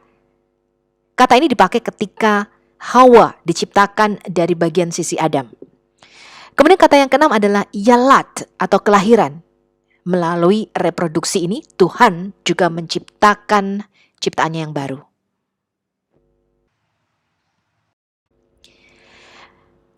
Ada yang mempunyai teori atau pandangan teologi, asumsi ya, ketika manusia diciptakan Tuhan di Kejadian 1 ayat 26 dan 27, diciptakanlah mereka ya. Laki-laki dan perempuan diciptakannya lah mereka oleh Tuhan. Ini berbeda dengan penciptaan di Kejadian 2. Karena di Kejadian 2 Hawa belum diciptakan. Jadi mereka berasumsi, oh mungkin Adam punya istri pertama, atau mungkin ini adalah ras sebelum Adam. Gitu ya, sebelum Adam di Kejadian kedua itu sudah ada Adam-Adam lainnya di Kejadian 1. Nah, simple teori ini adalah merupakan asumsi ya, yang tidak benar ya. Kita lihat di Yesaya 43 ayat 7. Semua orang yang disebutkan dengan namaku, yang kuciptakan bara untuk kemuliaanku, yang kubentuk yatsar, dan yang juga kujadikan asa. Ya, jadi Kejadian 43 ayat 7 ini menjelaskan bahwa manusia itu diciptakan, dibentuk, dan dijadikan, dibara, diyatsar, dan diasa. Jadi ada teori yang mengatakan di Kejadian 1 kan cuma bara, Kejadian 2 nih baru yatsar atau asa. Jadi ini beda nih penciptaan manusia. Ya, itu hanya asumsi. Meskipun nanti kita lihat apakah ada alegori di dalam penciptaan Adam dan di dalam penciptaan Hawa. Ya, nanti kita belajar sampai ke sana ya. Sekarang kita melihat catatan Flavius Josephus. Ya, ini seorang turunan imam besar yang sangat terkenal juga ya. Catatannya juga menjadi rujukan. Josephus di dalam bukunya The Antiquities of the Jews, di dalam bab pendahuluannya dia mengatakan Musa itu menulis beberapa hal secara misteri. Tidak mudah ditafsirkan, penuh teka-teki dan membingungkan. Sebagian lagi ditulis secara alegoris. Jadi ada analogi, metafora, tipologi di situ. Dan sisanya dengan kata-kata yang sederhana. Karena dalam catatannya tentang pasal pertama dalam kitab Kejadian dan 3 ayat pertama, Musa itu tidak memberi kita petunjuk tentang misteri sama sekali. Tapi ketika dia sampai di ayat 4, dia mengatakan bahwa Musa setelah hari ke-7 berakhir, mulai berbicara secara filosofis. Jadi tidak mustahil bahwa Josephus memahami sisa bab kedua dan ketiga ini dalam beberapa pengertian yang bersifat teka-teki, alegoris atau filosofis. Perubahan nama Tuhan di tempat ini dari Elohim menjadi Yahweh Elohim, ya, dari Allah menjadi Tuhan Allah. Di dalam bahasa Ibrani, Samaria, dan Septuaginta juga tidak banyak persamaan di dalam perubahan narasi atau konstruksi semacam itu. Tulisan Yosefus, ya, dia menulis demikian, terlebih lagi Musa setelah hari ke-7 usai, mulai berbicara secara filosofis. Dan mengenai penciptaan manusia mengatakan demikian, bahwa Allah mengambil debu dari tanah dan membentuk manusia dan memasukkan dalam dirinya roh dan jiwa. Pria ini bernama Adam, yang dalam bahasa Ibrani menandakan orangnya merah, karena ia dibentuk dari tanah merah yang disatukan. Karena jenis itu adalah tanah yang masih asli atau virgin earth dan bumi yang sejati. Nah, Adam ini juga kemungkinan merupakan julukan, ya, karena bangsa Yahudi, ya, kan Musa itu bicaranya bahasa Ibrani. Karena bangsa lain mengenal dengan nama Adam tu, Adamu, ya, Alamu, ya, Ilamu, ya. Jadi dengan nama-nama lain Adam ini juga dikenal. Tetapi artinya sama, yaitu manusia. Catatan Josephus di Antiquities of the Jews, buku pertama bab pertama. Pada mulanya Tuhan menciptakan langit-langit dan bumi. Tetapi ketika bumi tidak terlihat namun ditutupi dengan kegelapan pekat dan angin bertiup di permukaannya, Allah memerintahkan bahwa harus ada cahaya. Dan ketika hal itu diciptakan, ia mempertimbangkan seluruh masa dan memisahkan cahaya dari kegelapan. Dan nama yang dia berikan untuk gelap ini adalah malam, dan yang lainnya dia sebut siang. Jadi malam dan siang itu merupakan periode gelap dan periode terang. Dan dia menamai awal dari cahaya dan waktu istirahat, malam dan pagi hari, Eref dan Boker, ya. Dan ini memang hari pertama. Tapi Musa berkata bahwa itu adalah satu hari. Kemudian Josephus, ya, Flavius Josephus berkata, penjelasan yang bisa saya berikan sampai sekarang, tapi karena saya telah berjanji untuk memberikan penjelasan semacam itu untuk semua hal dalam tulisan saya sendiri, saya akan menunda eksposisi sampai saat itu. Ya, jadi apakah ini benar-benar satu hari literal, ya, 1 kali 24 jam, atau ada makna tersembunyi di situ, kata Josephus, ya. Setelah ini, pada hari kedua, dia menempatkan langit di atas seluruh dunia dan memisahkan dari bagian-bagian lain, dan dia memutuskan itu harus berdiri dengan sendirinya. Jadi membentuk cakrawala, ya. Dia menempatkan kristalin cakrawala di sekelilingnya dan menyatukannya dengan cara yang pas bagi bumi dan menempatkannya untuk memberikan kelembapan dan hujan dan untuk memberikan manfaat dari embun. Pada hari ketiga, dia menetapkan tanah yang kering untuk muncul dengan laut di sekelilingnya, dan pada hari yang sama dia membuat tumbuh-tumbuhan dan benih-benih keluar dari bumi. Pada hari keempat, dia menghiasi langit dengan matahari, bulan, dan bintang-bintang lainnya dan menetapkan pada mereka gerakan dan jalan mereka dan menandai perubahan musim secara jelas.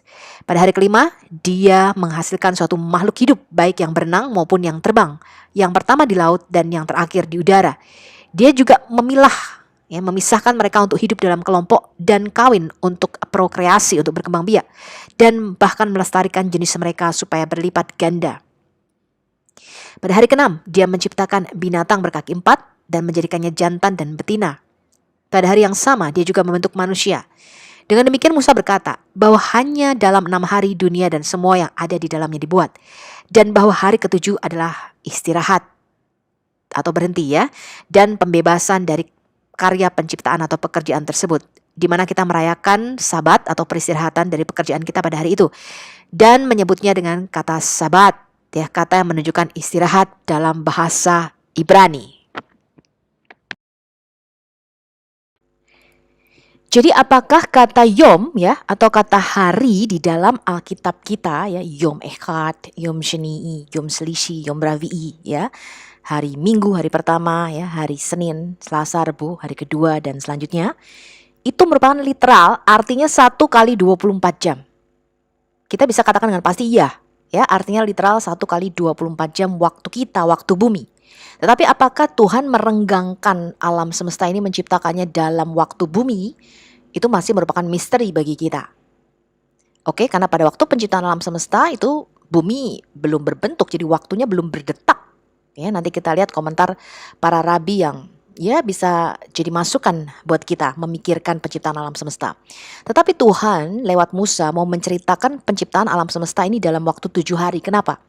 Karena Tuhan ingin memberikan maksud ya. Ketika kita membaca alam semesta ini ya, yang diciptakan dalam waktu 7 hari, ya, manusia diciptakan hari ke-6, kemudian hari ke-7-nya Tuhan rest ya, atau berhenti dari segala yang diciptakannya. Ketika kita membaca ini penciptaan alam semesta, kita harus langsung menangkap maksudnya, teman-teman. Bahwa Tuhan itu menciptakan yang namanya bait sucinya, ya, yang tadi sudah kita bahas. Jadi Tuhan itu mau menyampaikan maksudnya, artinya gini loh. Ya, alam semesta ini aku ciptakan sebagai baitku, di mana aku akan bertabernakel atau berkemah di antara manusia.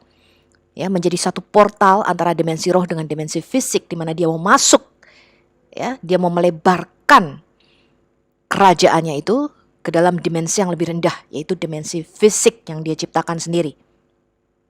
Itu maksudnya, teman-teman. Ya, jadi dia menciptakan alam semesta ini adalah bait sucinya atau kemah kudusnya. Itu pesan yang mau Tuhan sampaikan. Kita lihat hari pertama sekarang. Vayomer Elohim Yehior Vaior.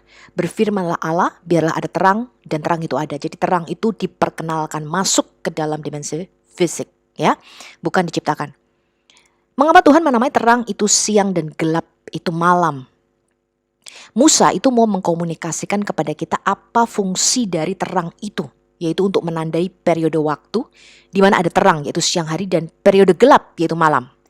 Jadi di hari pertama ini Tuhan itu menciptakan yang namanya waktu atau time. Ya, terang dan gelap itu tidak pernah bersatu, teman-teman. Jadi kalau kita berpikir kenapa Tuhan memisahkan terang dan gelap kan memang tidak pernah bisa bersatu. Apa yang mau dipisahkan? Ya, ketika dikatakan Tuhan memisahkan terang dari gelap, itu artinya Musa mau mengatakan bahwa Tuhan itu menciptakan periode waktu di mana terang itu ada, yaitu siang hari. Jadi fungsi dari terang, ya. Dan periode waktu di mana gelap itu ada, yaitu malam hari.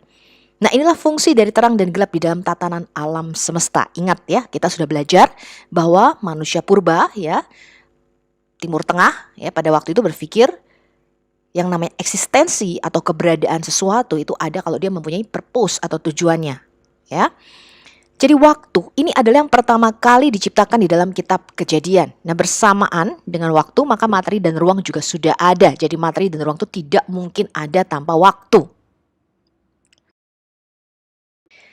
Apakah dimensi fisik kita ini diciptakan 1 kali 24 jam kali 6 hari, teman-teman?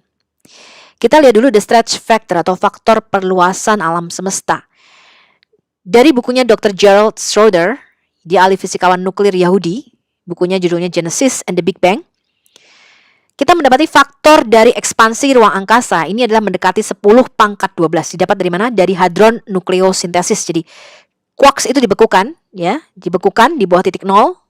Kemudian suhunya pelan-pelan dinaikkan, dilihat pemuaiannya. Jadi quarks itu adalah indivisible unit, yang paling kecil yang kita bisa lihat sekarang. Jadi kalau Anda mencoba membelah lagi, teman-teman, ya, di bawah 10 pangkat minus 43 ukuran Planck, kemarin kita sudah belajar, ya, dia akan kehilangan lokalitinya. Jadi dia akan tersebar di mana-mana dalam waktu yang bersamaan secara sekaligus, yang kita sebut dengan subatomic particle. Ya, jadi kemarin kita lihat Ant-Man itu mengatakan, ya, kalau aku masuk lagi lebih kecil, lebih dalam subatomik, aku itu tidak bisa keluar, terjebak selama-lamanya di situ.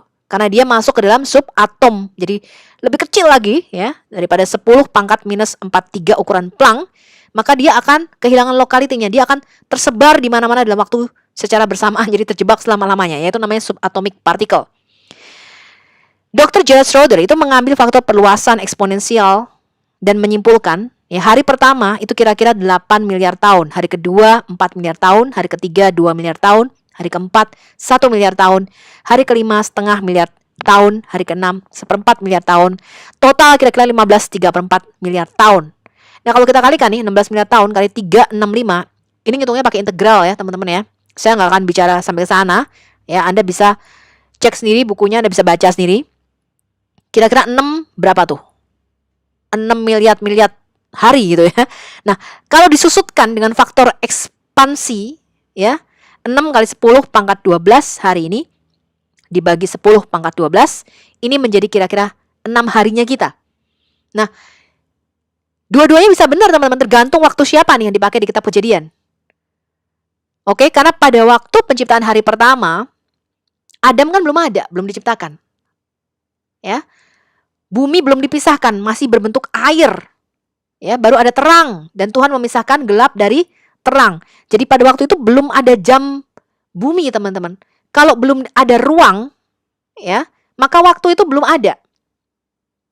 Ya, waktu di bumi ini belum berjalan, ya, belum bertiktok gitu ya, belum berdetak waktunya. Ya, kalau tidak ada ruang karena belum dipisahkan, masih berbentuk air, ya masih campur aduk di situ. Baru Tuhan memisahkan gelap dan terang. Tergantung waktunya siapa nih yang kita lihat di kitab Kejadian ini. Ya. Kemudian Efesus 3 ayat 18. Rasul Paulus mengatakan demikian, aku berdoa supaya kamu bersama-sama dengan segala orang kudus dapat memahami apa? Betapa lebarnya dan panjangnya dan tingginya dan dalamnya kasih Kristus itu. Kemarin kita sudah belajar, ini adalah 4 dimensi. Lebar, panjang, tinggi, dan dalam, teman-teman. Ya, atau waktu. Nah, ilmuwan juga melanjutkan penemuan Albert Einstein. Kemarin kita sudah membahas, saya nggak usah membahas lagi. Ya, tahun 1984 ditemukan apa? Teori superstring, dan menemukan total ada 10 dimensi alam semesta. Anda bisa belajar dari video 21 ya, video sebelumnya. Nah, di dalam bukunya teman-teman, Dr. Gerald Schroeder yaitu mempelajari komentar dari 3 rabi, yaitu Rashi, ya, Rabbi Shalomo Yisaki, Rambam, ya, Rabbi Moshe Maimonides, dan Ramban, Rabbi Moshe Nachmanides, ya, atau Rabbi Moshe ben Nachman. Nah, dia mengatakan demikian, teman-teman. Ketika orang Yahudi itu memperingati Rosh Hashanah itu adalah tahun barunya orang Yahudi, ya. Itu dihitung dari Adam mulai mempunyai nefes dan syamas, jadi mempunyai nafas roh, ya, atau jiwa. Bukan dari hari pertama terang itu diciptakan. Jadi Alkitab itu mempunyai 2 jam waktu. Pada waktu Adam, waktu itu mulai dihitung dari sudut pandang manusia. Ya, sudut pandang manusia artinya bumi mengitari matahari 1 kali 24 jam. Kalau kita melihat di Ulangan 32 ayat 7, Musa menulis demikian nih, ingatlah kepada zaman dahulu kala, perhatikanlah tahun-tahun keturunan yang lalu, tanyakanlah kepada ayahmu. Maka ia memberitahukannya kepadamu, kepada para tua-tuamu, maka mereka mengatakannya kepadamu. Ramban, ya, Rabbi Moshe Nachmanides mengatakan mengapa Musa membagi kalender menjadi 2, zaman purba dan zaman keturunan yang lalu. Ramban memberi komentar zaman purba adalah 6 hari penciptaan dan tahun-tahun keturunan yang lalu dihitung sejak zaman Adam. Kosek atau kegelapan di dalam komentar Ramban itu berarti api hitam atau energi gelap, the dark matter, ya. Tidak adanya terang. The dark matter ini juga dikenal oleh para ilmuwan, ya, teman-teman, ya. Jadi alam semesta ini bukannya kosong, tetapi mempunyai energi yang mereka sebut the dark matter atau materi hitam, materi gelap, ya. Kemudian mayim atau air. Apakah ini mayim atau air ini berarti H2O, teman-teman? Ya, ketika dikatakan bumi ini belum berbentuk, ya, dan kacau balau, ya, kemudian samudra raya, wow, menutupi tehom, jurang yang dalam. Apakah samudra raya ini H2O, teman-teman? Lautan seperti yang kita lihat. Ya, belum tentu ya, teman-teman, ya. H2O itu berupa air seperti yang kita lihat, ya, tetapi juga merupakan materi dari alam semesta. Lalu istilah petang dan pagi, ini bukan berarti matahari terbit dan terbenam, karena matahari dan bulan itu baru diciptakan Tuhan di hari keempat, ya. Petang atau eref itu artinya kabur atau remang-remang, ya. Kemudian pagi atau voker itu artinya obstruction, jadi mulai terlihat, ya. Jadi kalau kita misalnya pagi hari, ya, dari gelap kemudian remang-remang kita mulai kelihatan, oh, mulai kita bisa membedakan, oh, ini ada gunung di situ, ada benda di situ. Nah, itu namanya pagi hari, teman-teman, ya. Hari pertama berarti penciptaan waktu dan mulai dihitung usia alam semesta. Nah, kemarin kita sudah belajar, Einstein itu menyatakan penciptaan itu mencakup waktu, ruang, dan materi. Ya, jadi waktu, ruang, dan materi itu harus ada bersamaan sekaligus. Waktu itu tidak mungkin ada tanpa adanya ruang dan tanpa adanya materi. Jadi kalau nggak ada jarak, maka nggak ada waktu, teman-teman. Ya, jadi kalau alam semesta ini berupa satu gumpalan besar yang kacau balau gitu ya, belum berbentuk, maka waktu juga nggak ada. Karena waktu itu ada bersamaan ketika ada jarak antara satu materi dengan materi lain atau ada ruang. Ya, baru ada waktu. Kemudian kalau kita melihat, teman-teman, waktu menurut Einstein kemana ada relatif, ya. Di matahari itu 1 menit berdetak lebih lama, dan di bulan 1 menit berdetak lebih cepat. Kemudian Ramban ini mengatakan, sekalipun hari atau yom di dalam Alkitab itu 24 jam seperti waktu manusia, tetapi mengandung rahasia usia alam semesta. Lalu apakah ilmu pengetahuan dan sains ya yang berkembang, teknologi yang ada di zaman kita ini, itu bertentangan dengan Alkitab, teman-teman? Tentu saja tidak. Ya, jadi Alkitab memang tidak didesain sebagai buku sains, itu inti pesannya, ya, tetapi sebagai kitab teologis. Apakah ada sains di dalam Alkitab? Kita melihat jejak-jejaknya ada, teman-teman. Ya, ada. Jadi Tuhan itu kalau berbicara terstruktur, ya. Kemudian kita melihat juga ada hal-hal yang pada waktu zaman penulis Alkitab itu ada, itu tidak dimengerti gitu. Ya, contohnya misalnya sunat pada hari ke-8. Kenapa hari ke-8? Ternyata ilmu pengetahuan juga menyimpulkan bahwa pada hari ke-8 lah, ya, bilirubin itu berkembang dengan maksimal. Ya, sehingga ketika disunat itu tidak akan membahayakan bayinya, teman-teman. Nah, itu kan tidak diketahui pada waktu itu. Ya, baru diketahui pada zaman kita sekarang ini. Tetapi Tuhan tidak mencoba menyampaikan hal, oh nanti pada hari ke-8, kenapa harus hari ke-8 disunatnya? Kenapa nggak hari ke-14? Kenapa nggak nanti pada umur 8 tahun aja disunatnya? Ya, tetapi Tuhan mengatakan sunat pada hari ke-8. Tentu di balik itu dia tahu, ya, sebab dia Maha tahu. Tapi dia tidak menyampaikan pesan-pesan mengenai kedokteran atau medical di situ. Ya, kalau kita melihat hal-hal lainnya, misalnya kalau orang terkena satu penyakit menular, sudah ada karantina pada waktu itu. Ya, contoh-contoh seperti ini, teman-teman. Ya, yang pastinya hanya Tuhan yang bisa mengatur kehidupan orang Israel. Tetapi Tuhan pun juga tidak mencoba merubah secara drastis, ya. Misalnya di dalam kitab Perjanjian Lama kalau kita lihat pada waktu itu. Pada waktu zaman Musa misalnya, itu bangsa berperang melawan bangsa lainnya, teman-teman. Kalau kalah kamu akan dijadikan budak, ya, dijajah.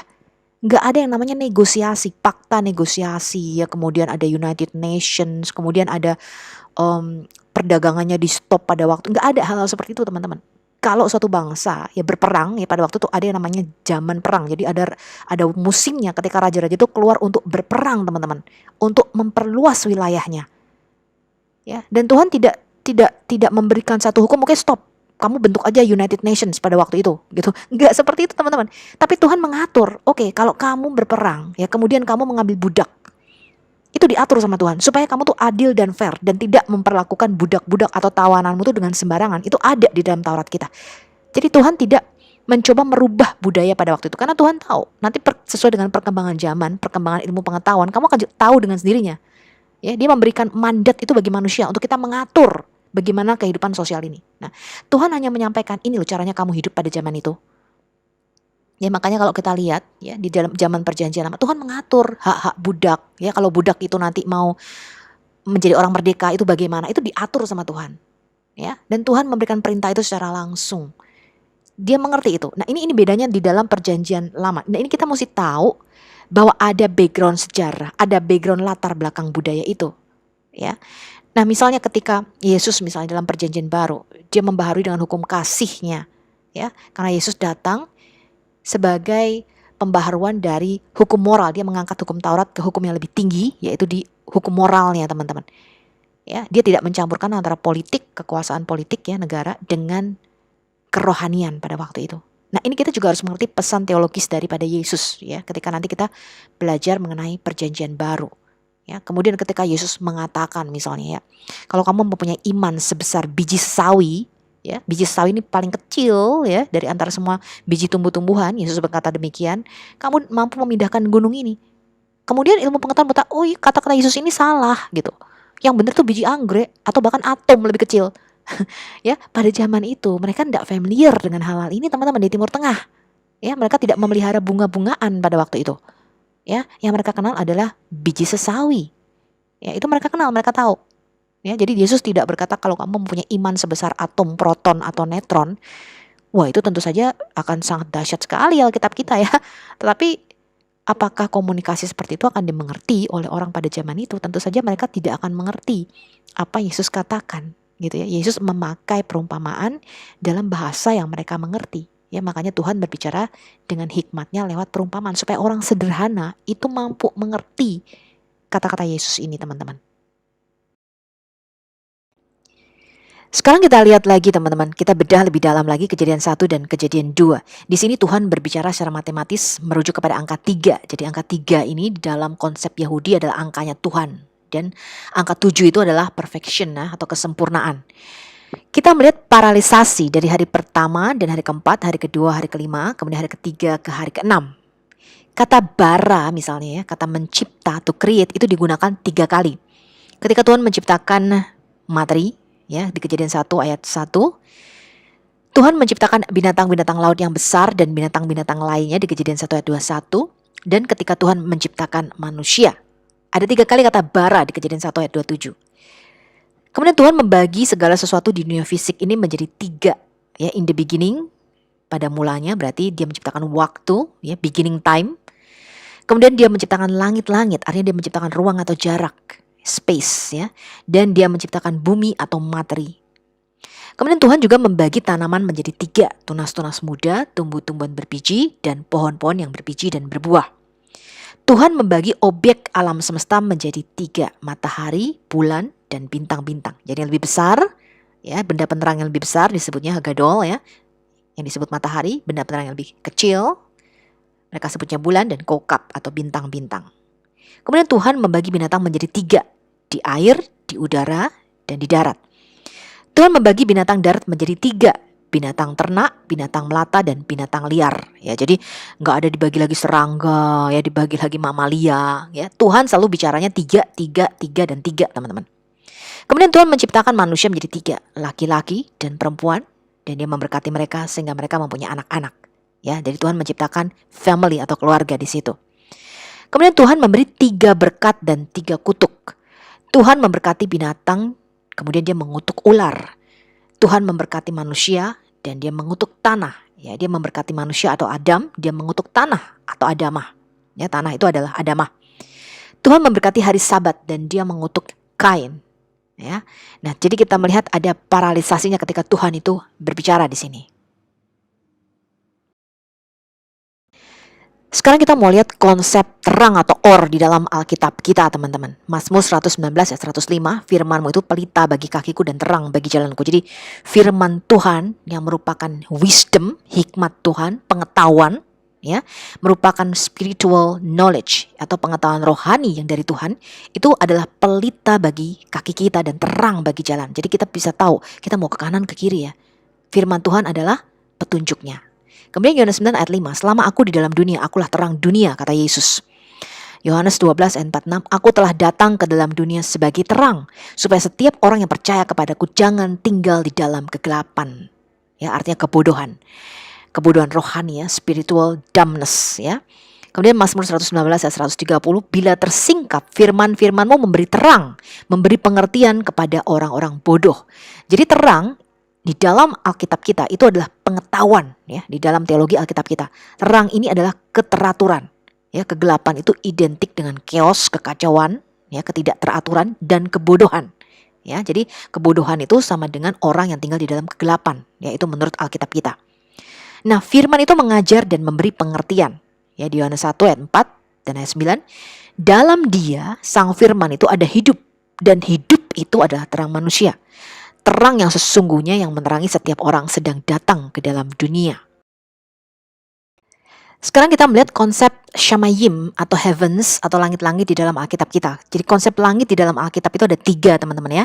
Langit pertama itu merujuk pada atmosfer bumi di mana terikat dengan waktu. Jadi semakin masuk, ya, semakin turun ke langit pertama, ya, semakin mendekati bumi, itu terikat dengan yang namanya waktu atau time. Ya. Kemudian langit kedua itu merujuk pada luar angkasa, tempat di mana bintang-bintang, ya, dan planet-planet lain berada di seluruh universe atau alam semesta. Di mana semakin menjauh dari bumi maka waktu menjadi relatif dan mendekati yang namanya kekekalan.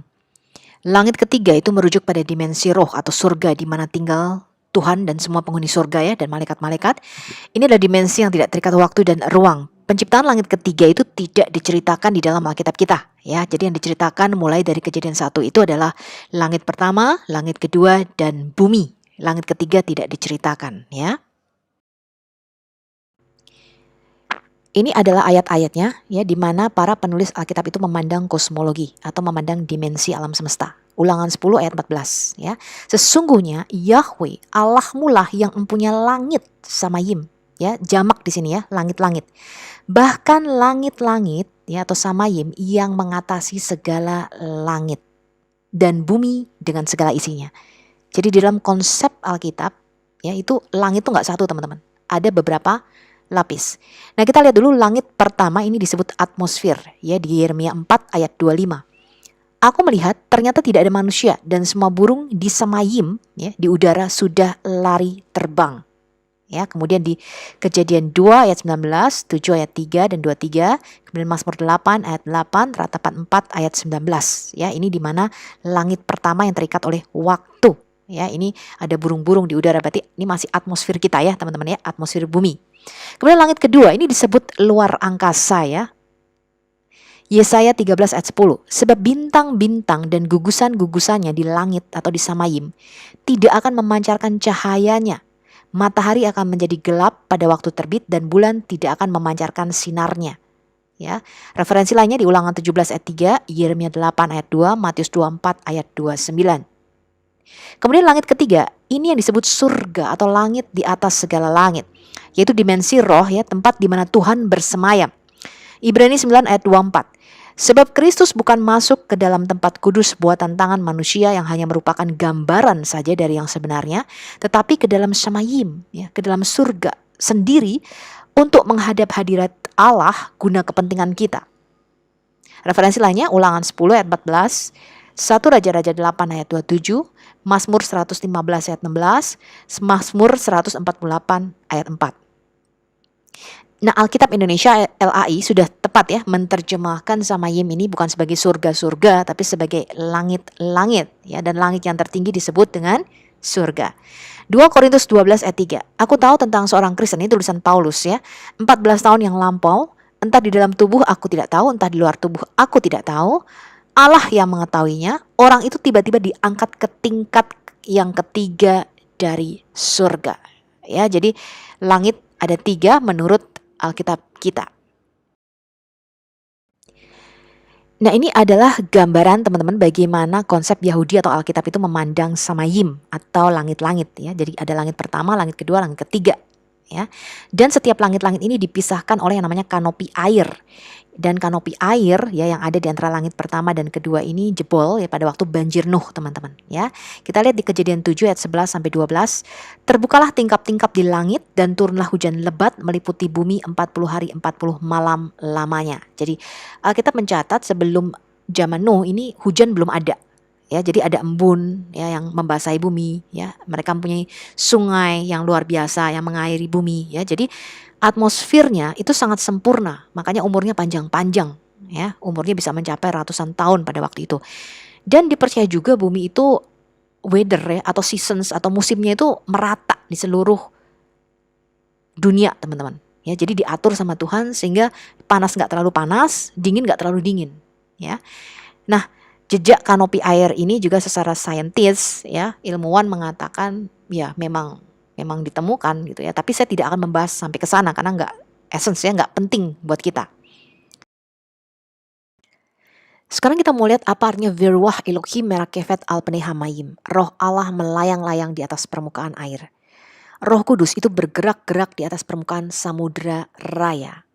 Kata bergerak-gerak itu dari kata Merakefet, akar katanya rakaf, artinya menggoyangkan atau bergetar vibrasi. Jadi digambarkan seperti induk ayam yang mengepakkan sayapnya di atas anaknya. Ini seperti mengalirkan energi atau memberi kehidupan. Nah, kita lihat ya komentar Rashi ya, Rabbi Shalomo Yitzhaki.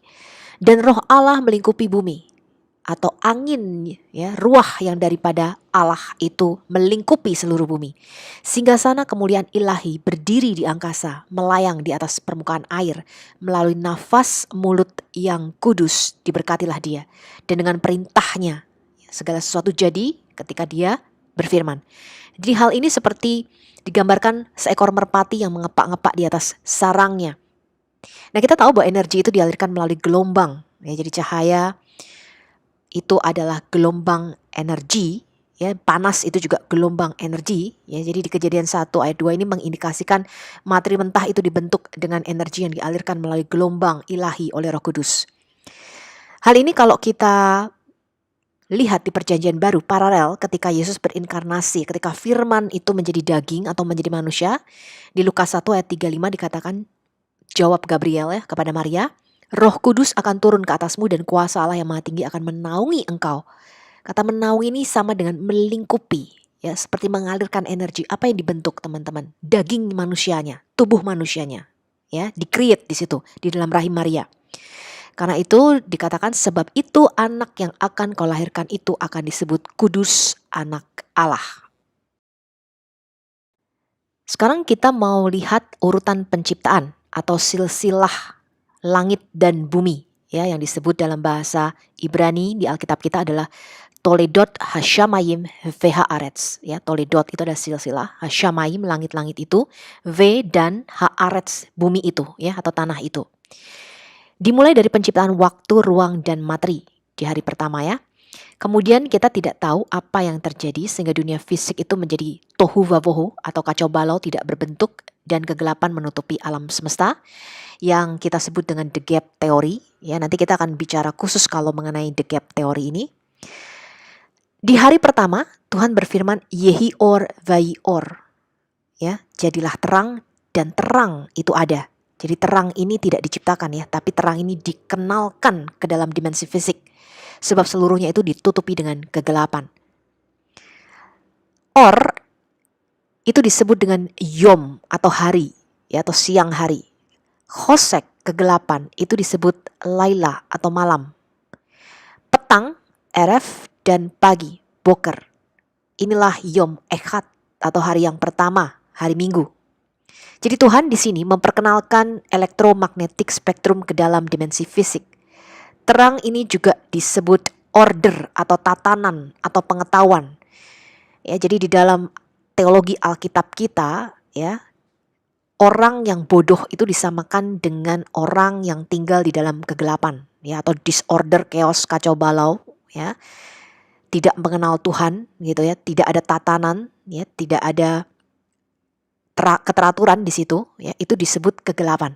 Ya, demikian juga dengan orang bodoh, itu disebut orang yang tinggal dalam kegelapan. Jadi terang di sini diperkenalkan sebagai suatu knowledge atau pengetahuan kepada dimensi fisik. Kemudian hari kedua ini penciptaan cakrawala atau rakiyah, ya, langit kedua, ya, atau atmosfer yang memisahkan air dengan air. Rakiyah ini dijadikan, ya, asah. Kata rakiyah ini adalah suatu perluasan, ya, tapi padat. Jadi di dalam Alkitab kita itu bukan ruang kosong hampa udara, tapi seperti cermin tuangan perak yang keras. Ya, di Ayub dikatakan demikian. Jadi ini adalah konsep kosmologi Yahudi atau orang Israel purba pada waktu itu. Ini adalah penciptaan Yom Sheni, ya, atau hari Senin. Sekarang kita lihat hari ketiga penciptaan. Hari ketiga itu adalah penciptaan daratan. Elohim atau Allah, ya, mengatakan biarlah air berkumpul di satu tempat sehingga ada yang kering. Tanah yang kering ini dinamai bumi atau arets, ya, dan air itu dinamai lautan, yamim.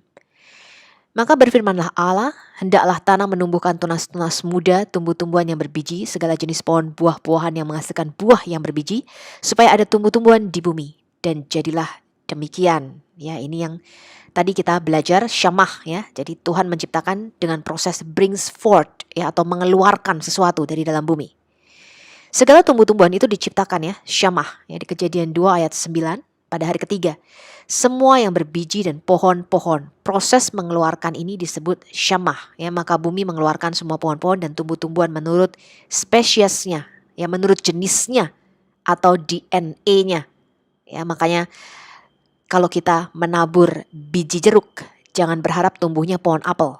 Ya, ini yang disebut dengan DNA karena Tuhan sudah menetapkan the law of life, ya, atau hukum kehidupan bahwa segala sesuatu itu menghasilkan dirinya sendiri atau jenisnya. Ini yang dikenal di dalam sains, ya, dunia kita sekarang, dunia modern sebagai apa? DNA, ya. Ini adalah Yom Shelisi atau hari Selasa. Jadi ini adalah hukum kehidupan pertama yang ditetapkan Tuhan bahwa segala sesuatu harus menghasilkan dirinya sendiri. Jadi Yesus berkata, dari buahnya lah kamu akan mengenal mereka. Setiap pohon dikenal dari buahnya. Kamu tidak bisa memetik buah ara dari semak duri atau buah anggur dari rumput duri. Jadi jika kita tidak bisa menabur biji jeruk, kemudian kita tadi ya berharap tumbuhnya pohon apel. Ya, apa yang kita tabur itulah yang kita tuai. Jadi hukum fisik ini berkaitan dengan hukum roh. Sekarang kita lihat hari keempat dan hari kelima penciptaan. Hari keempat ini adalah penciptaan Hagadol, ya, benda penerang yang lebih besar itu disebut Shemes atau matahari. Kemudian Hakaton, benda penerang yang lebih kecil adalah Yarik atau bulan. Dan diciptakan juga bintang-bintang, kaukab, ya, di mana? Di Ragia Vishamayim. Jadi di langit kedua, di cakrawala di langit kedua. Benda-benda langit ini dibuat, ya, dijadikan, ya, atau asah, ya, dari materi yang sudah ada untuk menandakan, ya, atau untuk menandai hari dan tahun dan waktu, ya, menandakan Yamim dan Shenim, ya. Ini adalah penciptaan Yom Reve'i, hari Rabu. Kemudian di hari keempat inilah Tuhan merentangkan alam semesta, galaksi, bintang-bintang dan planet-planet. Di hari kelima adalah penciptaan binatang-binatang. Air mengeluarkan segala binatang di air, yang besar dan kecil, ya, monster-monster air, ya, dan burung-burung di udara. Tuhan bara di sini, ya, menciptakan bis, ya, binatang-binatang laut yang besar, monster-monster laut, ya, dan segala burung di udara menurut jenisnya. Ini adalah penciptaan Yom Kamishi, ya, hari Kamis. Ini adalah hukum kedua kehidupan. Binatang dan tumbuhan diciptakan dari tanah, ya, semua yang diciptakan itu tidak bisa dipisahkan dari materi pembuatnya. Mereka akan mati jika dicabut dari materi pembuatnya. Jadi kalau tumbuhan itu dicabut dari tanah, dia akan mati. Ya, begitu juga dengan binatang, nggak bisa. Ya, tidak bisa dipisahkan dari tanah. Manusia itu diciptakan dari tanah dan roh Elohim. Ya, ada dua materi di sini yang Tuhan pakai. Karena itu manusia tidak bisa dipisahkan dari bumi dan dari Allah. Makanya di kitab Wahyu nanti rumah kita manusia itu kembali lagi ke bumi yang baru. Kenapa harus ke bumi? Ya karena manusia itu dari tanah. Nggak bisa dipisahkan dari materi pembuatnya. Dan kita juga tidak bisa dipisahkan dari Allah, teman-teman. Jadi manusia kalau dipisahkan dari Allah akan mati dia rohnya. Kenapa? Karena roh ini asalnya, materinya, ya, sumbernya itu dari Allah sendiri. Nah, binatang-binatang itu di dalam konsep Yahudi itu kan jalannya horizontal, ya, karena dia tidak punya yang namanya roh Allah sendiri, ya, roh yang dari Tuhan yang bisa membuat kita ini spesial, kita bisa berhubungan, kita bisa berkomunikasi dengan Tuhan. Binatang nggak punya, teman-teman, tumbuhan nggak punya. Ya, jadi binatang itu mempunyai roh, tapi bukan roh seperti roh manusia, beda. Ya, dagingnya juga bukan seperti daging manusia, beda. Ya, dikatakan demikian. Nah, makanya manusia ini bisa berjalan tegak, teman-teman. Ya, karena manusia ini diciptakan untuk bisa berkomunikasi dengan Tuhan.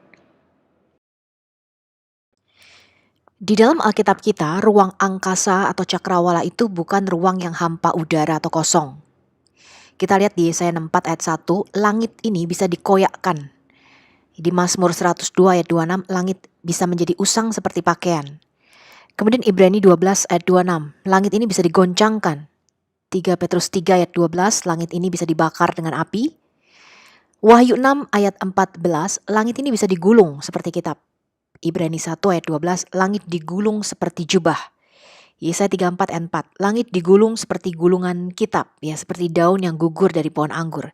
Segala tentara langit, yaitu bintang-bintang dan planet-planet ini akan hancur. Nah, ini mengindikasikan ada tambahan dimensi pada alam semesta, ya, untuk bisa digulung, ya, seakan-akan seperti itu, ya, teman-teman, ya. Hal ini telah kita bicarakan di dalam 10 dimensi semesta. Anda bisa lihat video saya sebelumnya, dimensi ruang dan waktu.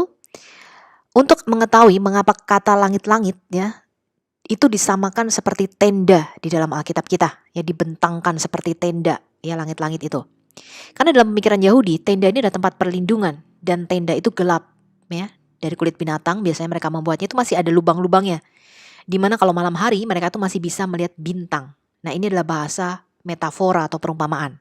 Jadi seperti langit-langit gelap pekat, ya, tapi mempunyai miliaran bintang, begitulah mereka melihatnya, ya, seperti sebuah tenda ketika mereka melihat langit-langit ini.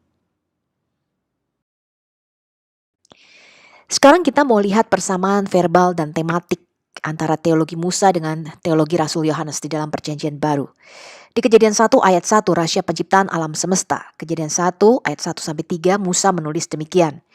Bershit bara Elohim et hashamayim ve'et haaretz. Pada mulanya Allah menciptakan langit-langit dan bumi itu.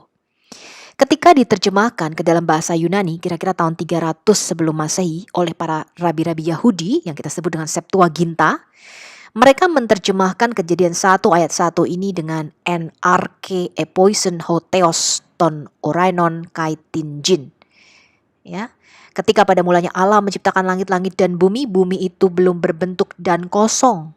Roh Allah atau angin, ruah ya, yang daripada Allah itu melayang-layang di atas permukaan air. Vayomer Elohim, berfirmanlah Allah, Yehi or vai or, jadilah terang dan terang itu jadi. Kemudian kita lihat teologi Rasul Yohanes di dalam kitab Injil Yohanes 1 ayat 1 sampai 5. Rasul Yohanes menulis demikian. En arke en hologos, kai hologos en prostonteon kai theos en hologos. Jadi kalau Musa itu menulis pada mulanya adalah Allah, Rasul Yohanes menulis pada mulanya adalah firman. Jadi apa yang mau disampaikan oleh Rasul Yohanes? Rasul Yohanes mau berkata bahwa firman itu sudah ada sejak semula, sejak sebelum segala sesuatu ini diciptakan. Dan firman itu adalah sang pencipta dan Allah itu sendiri. Sekarang kita lihat, pada mulanya adalah firman itu, dan firman itu en prostonteon, ada di dalam Allah, ya, atau muka dengan muka, sangat dekat dengan Allah. Dan Allah lah sang firman itu, atau kalau terjemahan literalnya adalah firman itu ilahi, ya. LAI menerjemahkannya sebagai dan firman itu adalah Allah. Ya, tetapi bahasa literalnya Allah lah sang firman itu sendiri. Dia, firman itu pada mulanya ada di dalam Allah. Segala sesuatu dijadikan oleh sang firman itu. Dan tanpa firman itu tidak ada satupun yang telah jadi dari segala yang telah dijadikan. Dan di dalam firman itu ada hidup, dan hidup itu adalah terang manusia. Jadi sama seperti Musa menulis tentang terang yang pertama kali, Rasul Yohanes juga menulis tentang terang. Ya, apa sih hidup itu? Apa sih terang itu? Di hari pertama itu or itu. Terang itu adalah sang firman itu sendiri yang di dalamnya ada kehidupan. Terang itu bercahaya di dalam kegelapan dan kegelapan itu tidak menguasainya. Jadi di dalam teologi Alkitab kita, firman ya itu beda dengan berfirman. Ya, firman ini adalah kata benda yang berarti hikmat Allah itu sendiri. Ya, sesuatu yang di dalam Allah, kecerdasan ilahi, dan bukan kata kerja. Ya, tidak sama dengan kata-kata yang dikeluarkan. Ya, jadi firman di dalam Alkitab, teologi Alkitab kita adalah a person, seorang pribadi. Yesus itu disebut hikmat sang pencipta itu sendiri di dalam Amsal. As we go through the Bible, kita akan belajar ini lebih jauh lagi. Ini adalah penutup video kita kali ini, misteri penciptaan alam semesta bagian yang kedua. Sejauh ini apa yang sudah kita pelajari teman-teman? Tuhan itu mewahyukan tentang siapa dirinya di dalam Alkitab kita lewat para penulis Alkitab dengan menggunakan budaya, bahasa, dan ilmu pengetahuan yang mereka ketahui pada saat itu. Jadi Alkitab ini tidak tabu ya memakai istilah-istilah yang sama dengan yang dipakai oleh teologi bangsa-bangsa lain. Ya bangsa-bangsa Kanaan pada waktu itu. Mereka mempunyai kesamaan budaya, bahasa Semitik ya, kesamaan mitologi yang sama. Dan terminologi atau istilah-istilah yang juga sama dengan Alkitab kita. Tetapi Tuhan mau membalikkan semua teologi bangsa-bangsa lain ini. Jadi kalau bangsa lain itu percaya pada politeisme, ya ada banyak Tuhan yang menciptakan. Tuhan berkata enggak gitu, cuman satu, cuman aku. Ya, kalau bangsa lain ada yang berpikir bahwa ada yang namanya dewa baik dan dewa jahat. Ya, kalau baik itu asalnya dari dewa yang baik, kalau jahat itu namanya dewa perusak. Tuhan berkata enggak gitu. Aku yang menghidupkan, aku yang mematikan. Ya, aku yang menciptakan keberuntungan, aku juga yang create evil. Ya, aku yang menciptakan yang buruk. Itu semua dari Tuhan. Jadi Tuhan mau berkata, bukan berarti bahwa dia sumber daripada yang buruk, enggak teman-teman. Tetapi Tuhan mau menyatakan gini loh. Cuma ada satu kekuatan di alam semesta ini. Dan semuanya itu berasal dari dia. Gitu ya. Gak ada dewa baik, dewa buruk, kemudian dewanya ini berantem. Ya. Ada dewa perusak, ada dewa pemelihara. Enggak teman-teman. Itu yang mau coba Tuhan sampaikan lewat Alkitab kita. Nah istilah-istilah yang sama ini juga tadinya ya pada awalnya di dalam Alkitab kita ini bukan berkonotasi negatif. Kita lihat contohnya teman-teman. Gideon, ya Hakim Gideon di dalam Alkitab kita itu juga bernama Yerubaal. Ya, ini ada di Hakim-Hakim 6 ayat 32. Kemudian Raja Saul ini juga memiliki seorang putra bernama Ishibaal. Di 1 Tawarik 8 ayat 33. Nah, bagi orang Ibrani pada awal itu Baal ini menunjuk kepada Tuhannya orang Israel juga, ya. Pada zaman Nabi Hosea pertengahan abad ke-8 sebelum Masehi, ya, tahun 800-an sekian, ya. Antagonisme terhadap Baalisme itu begitu kuat, ya, penyembahan terhadap dewa Baal, ya, itu begitu kuat sehingga penggunaan istilah Baal ini menjadi suatu penghinaan, teman-teman. Menjadi suatu penyembahan berhala, ya. Makanya nama anaknya Saul itu diganti dari Baal, ya, Ishibaal menjadi Ishiboshet, teman-teman. Ya, Boshet itu artinya menghina atau malu. Ya, jadi Ishiboshet itu menggantikan Ishibaal. Jadi kata Baal di sini berkonotasinya jadi negatif, teman-teman, ya. Jadi penyembahan kepada dewa Baal yang marak pada waktu itu di zaman para nabi. Kemudian Tuhan itu mengkomunikasikan kebenaran kepada kita dengan bahasa yang kita ketahui. Misalnya nih, Tuhan berkata, dari terbit matahari sampai kepada terbenamnya, namaku besar di antara bangsa-bangsa. Salah nggak ini, teman-teman? Kata Tuhan. Enggak, Tuhan salah. Ya, bumi itu yang berputar, matahari itu tidak bergerak gitu. Tidak, ya teman-teman, ya. Karena Tuhan menggunakan pengetahuan yang kita miliki pada waktu itu. Ya, kita melihat matahari bergerak dari timur ke barat, ya, dari terbit sampai terbenamnya matahari. Dan Tuhan menggunakan hal ini untuk mewahyukan tentang siapa dirinya, ya. Kemudian penciptaan alam semesta ini merupakan penciptaan dari kekacauan, chaos, ya. Kalau Anda lihat di situ ada puzzle berantakan, campur aduk, nggak berbentuk, nggak ada bentuknya tuh, ya. Ketidakteraturan, campur baur. Dan Tuhan menciptakan, membentuknya menjadi sesuatu yang indah, ya, yang bisa dilihat, sesuatu yang teratur. Nah, ini adalah pesan yang ingin disampaikan oleh Tuhan, ya, lewat tulisan Musa mengenai penciptaan alam semesta. Sampai jumpa di video berikutnya. Kita akan membahas mengenai Kejadian 2, penciptaan Adam, lebih jauh lagi.